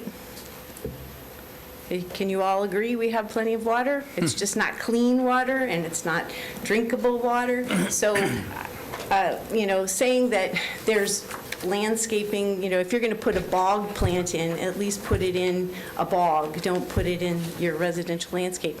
So I understand when you build these new subdivisions and you put the 1.2, trees per lot, it's really great and all that, but irrigation really is going to be something in the future. It is something right now in the Heathrow area, in the Alaqua area.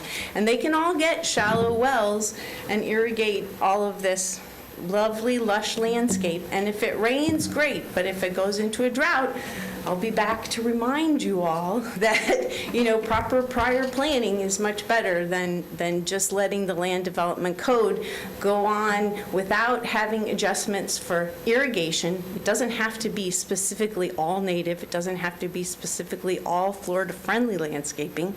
It can be a combination. And once someone moves into a home, they're going to get the landscape that they desire. Well, you have a little bit of control on the beginning when you say how much irrigation is possible, because you have an allocation. Even though your board and other boards have gone to the state and the DEP and suggested that our water allocations, are fine and that we don't need to reduce our water use with all the new people moving here. So I hope in the future that your education programs, you allocate some of that money from the general fund for people like we all learned about today, the homeless issues and the issues of being able to not get jobs because you don't have the internet, and also because there isn't clean drinking water for drinking in the future with algae blooms in the St. Johns River, in the stormwater ponds, in the Lake Ivanhoe. There's some new research out, and it's that the algae can be taken with a swab, and you can see if you live 10 miles from some of these areas with algae blooms that it can be in your nose. So you can have a physical reaction. Being a Debbie Downer as I am today, but I really hope that you all look at your land development code, and maybe Florida friendly isn't your answer, but at least irrigation reduction or not allowing some things is good. So thank you. Commissioner Lockhart. Could I ask the consultant to come back up about the Florida Friendly for just a moment? Commissioner, would you mind waiting till we just have all the community speak? Oh, I'm sorry. I thought we were done. No. We are. We don't have any more speakers, sir. I want to close it first, if that's okay. Shane, do you have any other written requests? No, sir. Anyone else in the audience that'd like to speak? Anyone else in the audience? Close public comments. Commissioner Lockhart has a question, please. It was related to Ms. Milch's public comment, so I just want clarification, if we could, on the Florida-friendly recommendation that you are making and to what property it applies. So we are making a specific recommendation that the landscape code directly reference all aspects of the Florida-friendly program in the landscape code. And so that applies to any open space that is a part of that requirement, of that landscape requirement. Includes parking lots, commercial areas, all of those kind of things. As I mentioned before, it does not include single-family residences. Okay, so right plant, right place. Yes. It includes irrigation. Irrigation, mulch, It could be pesticide native. use, absolutely. It could be, okay. Yep. All right, thank you. All of the 7 principles. All the 7 9 principles. pardon me. All- Yes. Okay, Yeah. all of them. All of them. Okay, thank you. Thank you for that clarification. I heard that as well. Anyone else? Commissioner Herr? So I'll just pick up where that left off. What it leaves out is all of the residences that are in there. So I think that's the concern, having heard, spent Any other comments a from the good board? amount of, I actually wasn't done, but a good amount of time with Ms. Milch. So to that end, what do we do about that? Is there a place for addressing, without over-regulating, the notion that folks planting anything they want in the yard, like we do in Heathrow, let me own that, and watering it into perpetuity might not be a good idea. 30 years ago, we weren't worried about it. Now, maybe we should be. So is that just an area that we have yet to address, or is that an area that no one ever addresses? It's an area that the code currently does not address, and we did not make a recommendation to change that. Because? Because of the management aspect of it and the cost and Thank time you. to implement something of that nature. There are communities and homeowners associations that take that on themselves, but for the county to take that on a countywide basis, it's a job. It's unmanageable. Yeah. Thank you. Commissioner Zimbo? I think the short answer there, you're talking about you'd have to have the plant police. Go door to door. Water police. Right. Plant police, yes, it would become part of the aspect of code enforcement, but you also have to set up the code requirements in the first place. Right. So to implement it. More time, Front end more and staff, back end. more Yes. cost, Yes. more regulation. Yes. You know, I'm a fan of the Florida Friendly. I mean, in the rural area, a lot of us pretty much, if it survives, it's all good to go. We don't need to water it or fertilize it or do any of that kind of stuff to it, and just does its own thing. Trim it back once in a while so you can get in your driveways and your houses, and so, you know, that's how diverse this county is. You know, certain areas, we don't need irrigation and don't need to go planting things and replanting things, because when you plant them in a rural area, the deer eat them. They just chew them up. I can't tell you how many times people have built a house and put all this fancy foliage and want to know what happened to it. Commissioner Lockhart? So the last time I checked on the University of Florida's Florida Friendly Landscape Program, they were rolling out a pilot for incentivizing neighborhoods. Rather than putting restrictions in place, they were going to be going county by county, and there was some talk about potentially partnering with the University of Florida in piloting that incentivizing program, and that was probably a year ago that I had that conversation with folks. So I know I see Rebecca poking her head behind her shoulder. If we could just follow up and see where they are with that project, I think that could be a great opportunity for this county, because we are fairly compact. And we are so diverse all at the same time. We might be a unique pilot project for them if they haven't already rolled it out. Yeah, so I think the suggestion was not around, and I just want us to hear it. I'm not saying we have to do it, but the suggestion was not around policing plants. The suggestion was around policing irrigation. And so I just offer that as something that we at least get into the thought process somewhere along the way, which is much different than code enforcement over whether the plant's a bog plant or not. Right. And just for the record, the deer eat stuff in the non-rural area too. I can tell you everything that a deer is willing to eat. I know, y'all quit planting that non-native stuff. Well, we're non-native, so seem natural to me. Seem natural to me. I would like, and we asked about this in briefing, the question with regard to the tree-lined streets and the potential downside to the homeowners associations later on. The answer to that question lies in the 10-foot, not what is in Heathrow and some of the subdivisions as they exist, and the root barrier. Could you provide more explanation around that?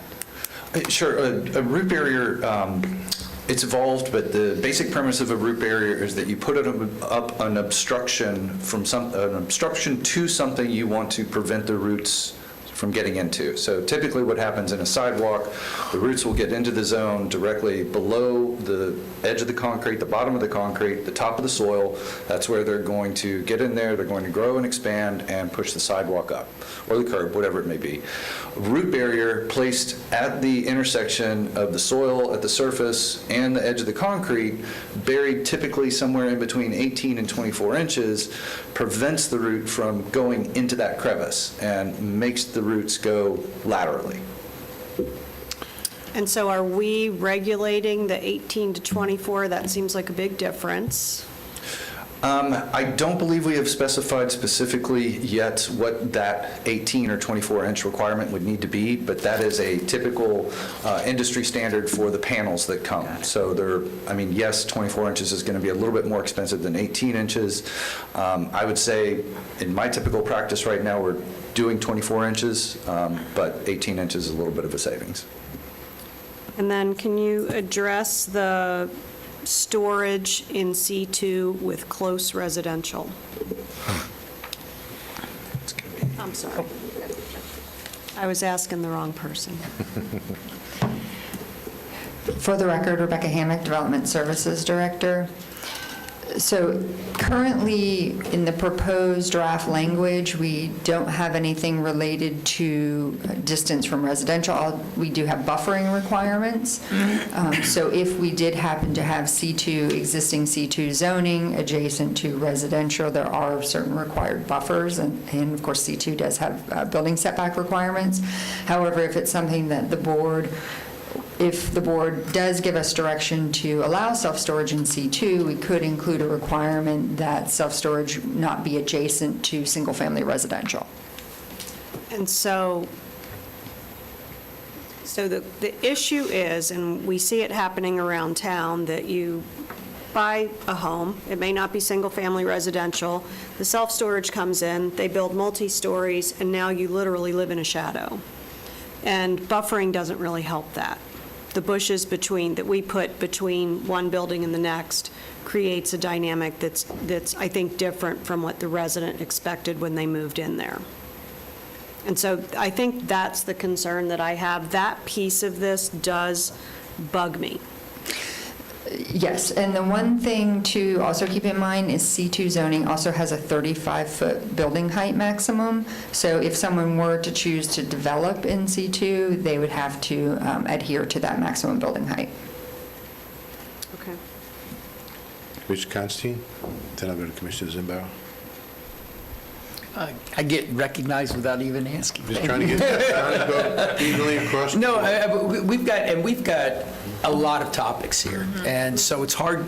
We're jumping from one to another, and the kind of like it's difficult. So I'll try to cover as much as I can on this. On the PD ordinance,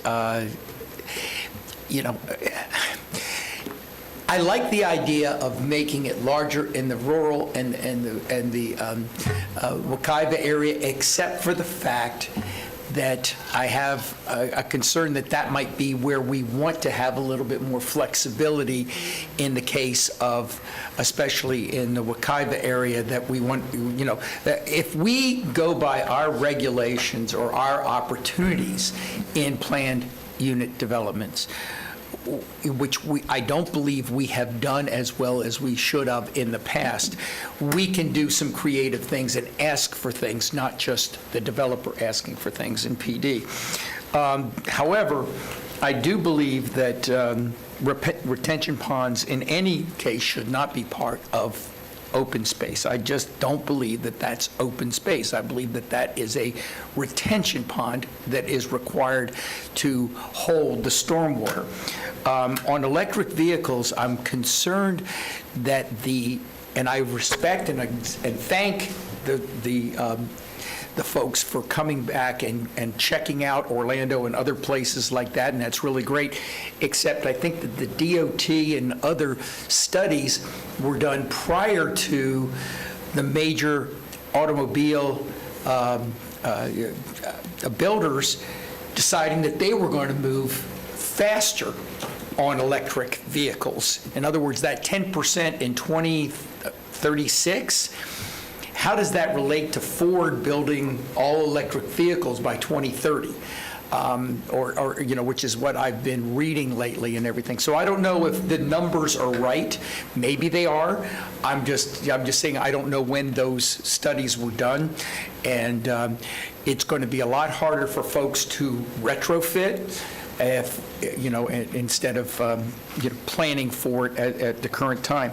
As far as native-friendly, Florida-friendly,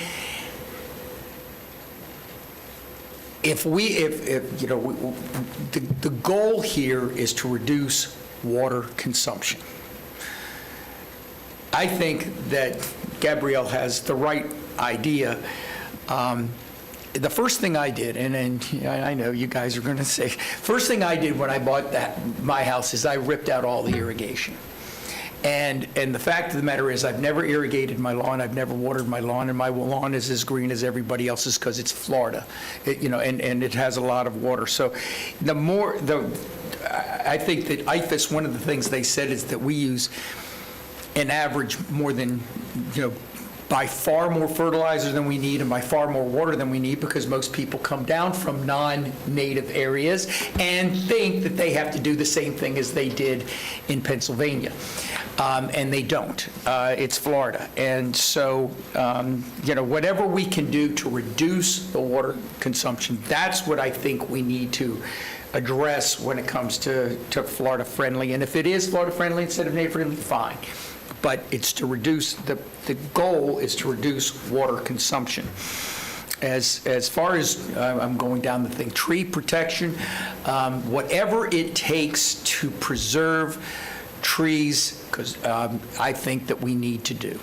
It's extremely important that we've all heard about the clear cutting, but the fact of the matter is we have to build within our land development code the protection of trees.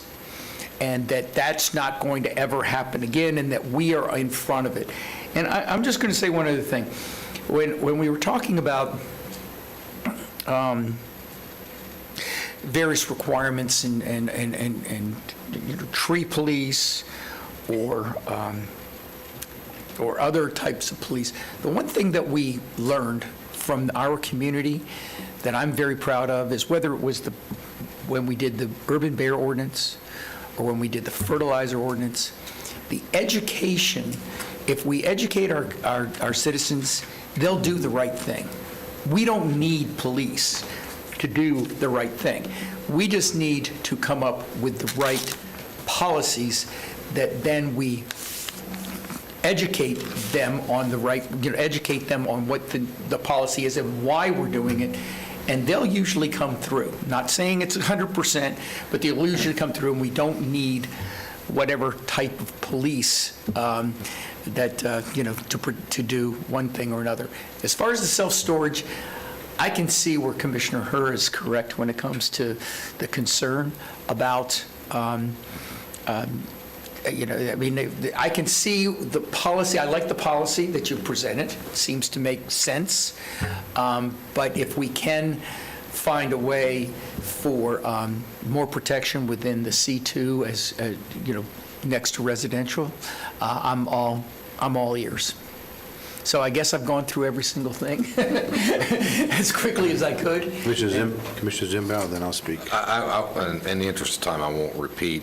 I concur with most of the points that Commissioner Constantine made. The one question I have, I go back, I think this was in Commissioner DeLaury's district, maybe about 2 years ago, where I think it was a 45-foot apartment complex that was going to go in on a commercial spot. And there were single-family homes right next to it. But when we looked, those residential homes were in fact built on commercial property. So how does that work? If you're going to dictate a certain thing on a commercial property, and just because the neighbor who had the same commercial property decided they didn't want to do commercial and instead did residential, and now the person who has the same entitlements on the commercial parcel next to them is now going to be penalized. I need more information to understand how that is all going to play out. In the rural area, there are commercial spots that people have come in and wanted to do residential because there's really no driver for commercial. They can do more with residential. So I would want to know, for those one-offs, those oddball type scenarios, how that would impact the property owner who now has the commercial, that the adjacent property owner decided not to go commercial and instead did residential. And now the people in the residential are going to say, hey, we don't want the commercial, or we don't want a shadow cast on our residential subdivision. So in that particular case, that subdivision, it was part of an antiquated plat. So it was actually platted before zoning and land use. Okay. And so when the land use and zoning was put on it, when, the Growth Management Act came about, and we were required to have a comprehensive plan, and they thought commercial would be appropriate. But because it was on a plat that was approved prior to that, our comprehensive plan still allowed people to build residential on it. Sure. So we had to honor the plat, and you could come in and pull a building permit. And the zoning on it is A1 for that particular subdivision, but they do have the commercial future land use. But I think in this scenario, if we were to allow the self-storage use in C2, which is a higher intensity retail commercial zoning district, no matter what land use that's permitted under C2, it still has a maximum building height. And you can't deviate from that if you are developing as straight zoning. So regardless if you're self-storage or if you are a medical office building in C2, you would be able to build up to a 35-foot building height. The single-family residential is also allowed to go to 35 feet. Okay, thank you. Give you some of my input. I believe there should be criteria on open space, and I believe that Commissioner Constantine is correct. This is just my opinion, that the stormwater retention pond should not be used as open space. When it comes to electrical vehicles, one of the things we need to be concerned about is the increased cost, because it's not putting in the empty conduits, it's the electrical service. So the electrical service is where the cost is. And you're going to drive up a lot of cost of commercial property by putting in empty conduits that now you have to change out your electrical service or provide changes to your electrical services to provide all those additional, whatever those are, of charging stations. That is a potential issue. A lot of people are charging their vehicles at home, and I've seen it, so maybe you don't need to provide electrical charging at commercial locations unless they want to opt to do that themselves. When it comes to, if we are going to do retention ponds at open space, which I don't think it should be, then it should be some type of enhanced retention pond. When it comes to the storage and changing it, I've not yet heard why the need is there to change our present code in all the presentations I've heard so far, and I'm still waiting to hear why it needs to be changed, and maybe I'll hear that someday. But I think it should be left as is, unless I've been told the reason for it. When it comes to root barriers, the gentleman's correct. Root barriers do work. There are two different sizes. It's up to the standard. I don't know if I know 18 inches and 24 inches, 24 is actually better, but it's also material of the root barrier, because in time, that root barrier does disintegrate, as we all know. But it also depends upon the size of the tree that's planted with it. That's going to allow those roots to go deeper than not. Or some trees don't want to go as deep, they want to go more lateral. And landscape people do know that. When it comes to the Florida landscape friendly issue, it is about water, and I think that's what we should be focusing on, as I've heard here from the dais. But more importantly, it is about education, because water would be the next commodity that everyone, and we all are focusing on. Those are my big comments, and looking forward to seeing additional updates. Commissioner Lockhart? If you're keeping a tally sheet, throw me in Commissioner Delari's concerns about electrical vehicle plug-ins or pre-plug-ins. Correct me if I'm wrong, but I thought I heard that retention ponds are not going to be included in open space. It is the amenitized area around them. Is that correct? So currently, our code allows retention ponds to count towards open space if they're amenitized. So what we are proposing is enhanced requirements. We're strengthening those requirements, that you have to pick 3 enhancements, and then we're also requiring landscaping around the retention ponds. Okay, but I think I heard Eliza say the actual pond acreage itself is not. Can we get clarification? So to make a distinction, what I was focused on was what we call common usable open space, so that's the 8%. So the stormwater pond itself up to top of bank would not count towards the 8%. Got it. And I'm less versed in the 10 to 35%, which Rebecca spoke to. Okay, all right, thank you for that clarification. The other issue, yes, let me just stick on this Florida-friendly landscaping thing. It is, yes, about water. It's also about habitat. It's also about decreasing fertilizer. So it's all of the things. It's not just water. And so, yes, it is water, and it is all the things. And I would say I will agree 100% on increasing education, which is why I will say again publicly, we need to increase the budget for our Florida-friendly landscaping program, because we all keep saying how important it is, and we don't fund it appropriately, in my opinion. So, more money. More money, more money. Any other comments? No, more money. I heard you.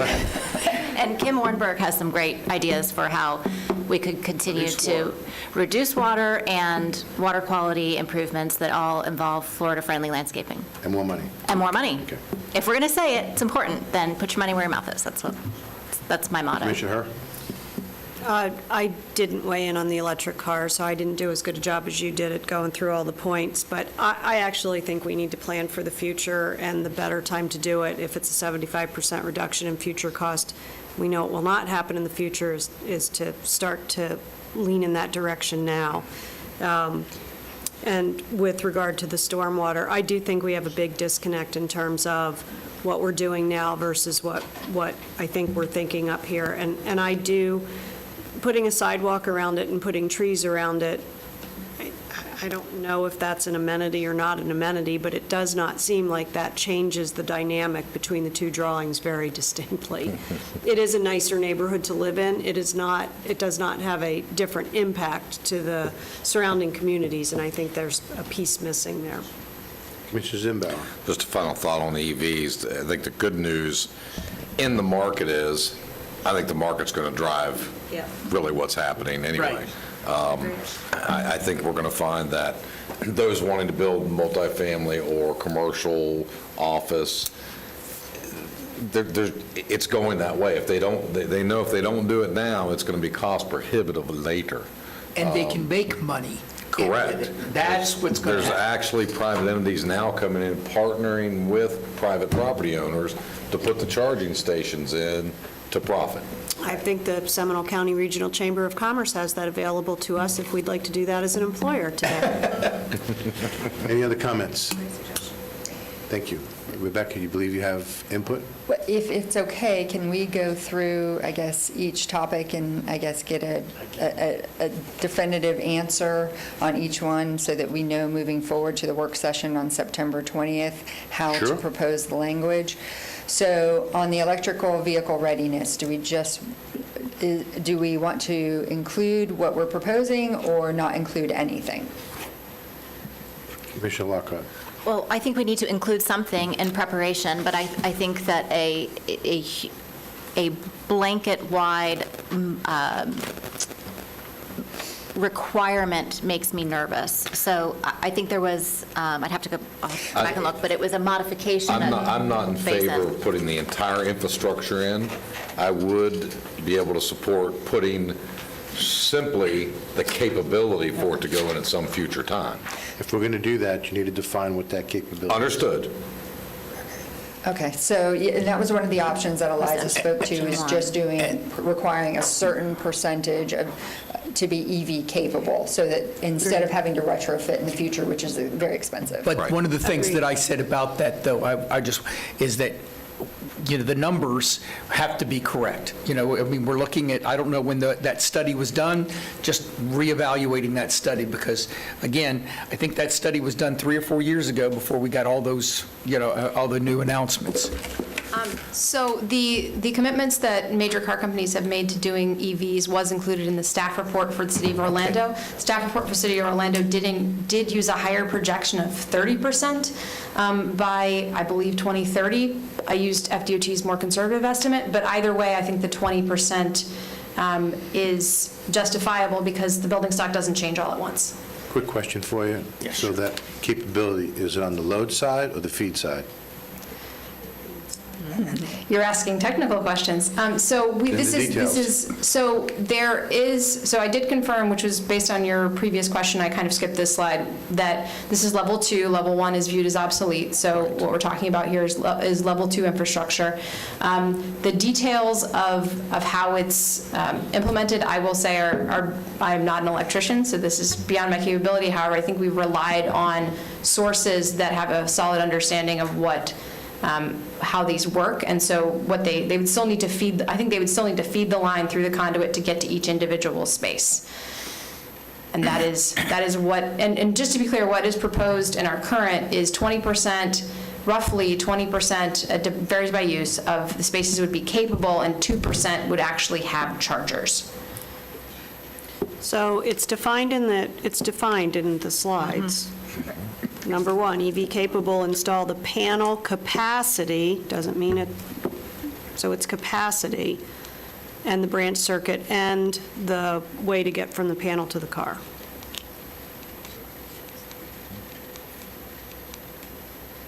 Oh, did you have? It's Backwards. She's referring to number 1 on the. This is the technical definition of EV capable.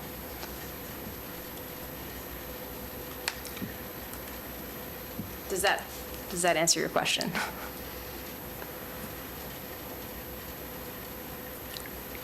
And answers my question. I will not be in favor of that.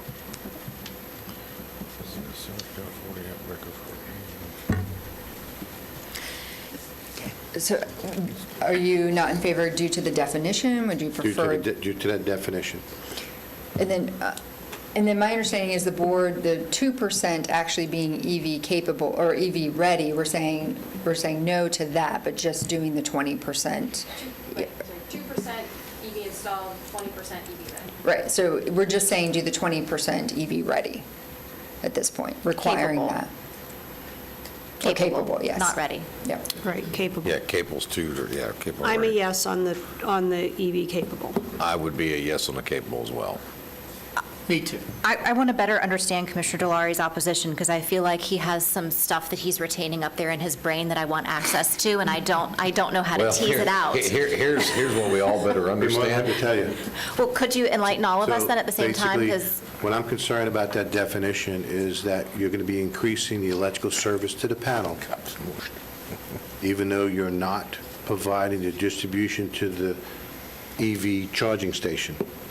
So in other words, if I'm a builder or a property owner, I want to put in a 1,000 amp or a 1,200 amp service, that is going to cause me to go up at least potentially another panel size, increase the conduit size, and to put in a bigger cable.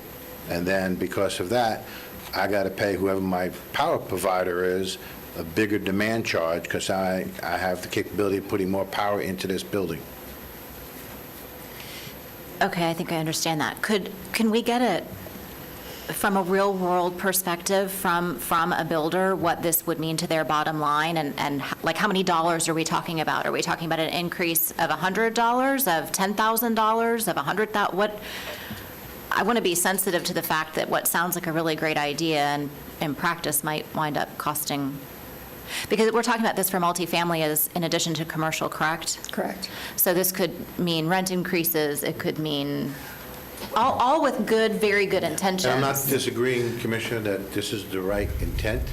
I'm just trying to figure out how to pay for it. Okay, Mr. Chairman, you want direction. Okay, I think the direction is, let's get some of those answers. I think you've got 3 people here that have saying, yes, we think we should look, plan for the future.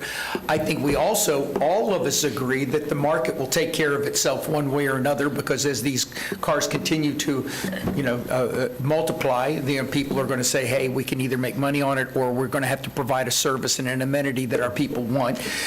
But I see what Commissioner Delary is looking at from his, technical side, and so let's get some of those answers. When you bring it back, we can, look at it from And there. we're already, and the industry's already moved to level 3 technology, Yeah. which is a whole different technology, which Right. requires less infrastructure to make it happen. So I think I'm here, we want more information Yeah. on that topic. You know, I mean, Is that fair? If we can all get 110 instead of 220 or whatever the case may be, yeah. 220, 21, whatever it takes.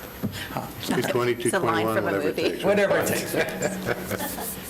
Whatever. It's lunchtime, we're having 80s movie flashbacks. Ms. Rebecca, what else? We've finished all our candy now. So on the plan development, at this point, we are not recommending a minimum acreage requirement on PDs. However, there was some discussion from the public on a minimum acreage requirement for the Wekiva River Protection Area, which does include the East Lake Sylvan Transitional Area, which allows you to have a higher density of 2.5 dwelling units per acre if you do a cluster subdivision within a PD. So I know there was some concern from the public about having a minimum acreage requirement for that area. So I just want to clarify, do we move forward without any minimum acreage requirements for plan development? At this point, the consultant is not recommending a minimum if it's going to be as low as 5 acres. Consensus of the board. Commissioner Herr. So I think the concern from the public is the reality that we face out there, in the sense that in the past, the PUDs, they haven't really clustered anything. I don't know what you can cluster on 5 acres. Correct. So all it's done is crammed 10 houses onto 5 acres in a community that really wasn't designed for that. And the downside to that is pretty significant. What I don't know is what is the downside to putting a limit on it. So I appreciate that some of the creativity comes in the form of those smaller PDs. That has not been our experience. And then now we have creativity police, because I'm on the police trend. How, like, poor Rebecca's department is now monitoring whether something is creative or not creative. So I do appreciate the challenge that was presented, and maybe there's an alternative to it. I don't know what the right number is, but I do understand the challenge, and it's real in our district. Commissioner Zimbauer. I agree with the consultant. However, I think one of the cures to this is tightening up the PD. That's the answer. In which we are doing with this land development code update. And I do agree with, Commissioner Herr in that there are provisions already within the code, especially within the Wekiva River Protection Area, that specifically have requirements for clustering, and those may not have been completely adhered to in the past. And I think if we do that in the future, that will only help. And if we're strengthening the PD zoning regulations, that's only going to help as well. I think if we do that, we're where we need to be. And thank you. Commissioner Constantine? Thank you, and that's what I've said. I said, look, if we tighten up on the PD, we don't just let people do PD so they can get more density, but we're actually doing the creativity side of it, and that would be our responsibility to do it, along with you knowing what we're feeling. Then I think we can handle it. We haven't done a good job in the past, and I'm not talking about us as 5, but the commission itself in really regulating PD wherever it is. I mean, it's not just about giving development more density. Commissioner Lockhart. I'll also agree with the consultant's recommendation. I think my concern with is that straight zoning in those environments with that low number of acreage in some of those areas, you wind up with no ability to buffer whatsoever. And I think it really is incumbent upon the 5 of us in partnership with our team to really make the PDs be something that that truly benefits both sides, as has been stated before. So, Rebecca, for me to move forward with that, I would need to better understand what the criteria would be. So I think based on the feedback, when we do come back for the work session, at this point, I don't believe staff would be recommending a minimum for the PDs. However, we will be bringing forward the language to tighten up the PD regulations. That's what I'm asking, the criteria. The street trees, and it sounded like the board was in favor of those as long as we had specific requirements about the width of the landscape strip and the root barriers. And the size of the trees. And which trees? And what type of trees, that's right.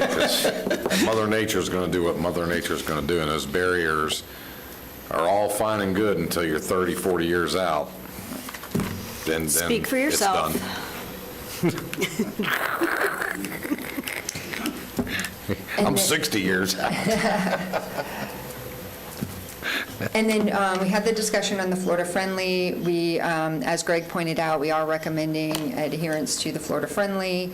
And just for clarification, I do want to point out in our current land development code regulations, we do have policies regarding irrigation systems, and we require a certain amount of low water use plants, and the irrigation type has to be designed around the water use type of the plant, and we require rain sensors. So there is some water conservation policies worked into our land development code already currently. And we do review that as part of our development review process. And then tree preservation requirements, that was just something we were providing some information on. We are doing the 25% minimum requirement, but we still have flexibility built in. So if there's a case where it would completely hinder the development proposal, there is flexibility for the planning manager. And then on the self-storage, this is, we can either leave it as is and allow self-storage in those industrial categories, or we can add it to the C2 use. What happens now currently is a lot of times the self-storage ends up going into planned developments, but of course that does allow more control over the design. But what we are doing was proposing a limited use in C2 with design criteria so that the planned development wasn't the automatic fallback. Just wanted to know why. I mean, I'd like to... But staff, I think, is fine, or we're not advocating, for either, we are offering that as an option, but we would support either way. Direction from board. Like to have some more time to think about it? Mr. Chairman, I was okay with the recommendation as long as we, did address the concern about C2 that Commissioner Hurd. Go ahead. Ballpark, how many C2 zonings do we have abutting residential? Is that common? It's not as common as C1, just because there's compatibility, it's considered less compatible. Usually we try to have C1 and office adjacent to single-family residential as transitional uses to the higher intensity commercial, but we probably do have some C2 adjacent to single-family residential. I would have to look at the map to... Yeah, the towering shadow is certainly nothing that I think any of us are interested in, but I didn't know if this was something that was going to be, we were dealing with a lot of it, or if it would be here and, there, maybe. I think we want more information. Right. Most of the self-storage that we've been dealing with, if it's not within industrial, they'll propose a planned development. Thank you, Rebecca. Thank you. Okay. And then it's our job to make sure that we protect it. Okay, before we take our break, anything outstanding we need to talk about? I do have one brief item, and it's more as an FYI to the board. The Environmental Services Department has submitted 2 grant applications. We typically notify the board prior, but the turnaround time was literally a few days. These are FDEP applications that require matching dollars for septic to sewer and septic to enhanced systems in the Wekiva priority focus area. The county will seek additional grant and cost share funding sources to offset the required match. Kim Orenberg is here if you would like to. Any issues with that? No. Thank you. Hallelujah. Good work. Thank you. That's all I have, Mr. Chairman. Nothing from legal at this time. So we're scheduled to come back at 1:30, which is 10 minutes away. Let's do it. Would we like to take an additional time off and come back at 2:30? Or you want to work through it? Take a 5-minute break? I'm okay coming back at 2:30. How about 2 o'clock? Perfect. 2 o'clock. 2 o'clock? 2 o'clock. We'll come back at 2 o'clock. Stand at recess.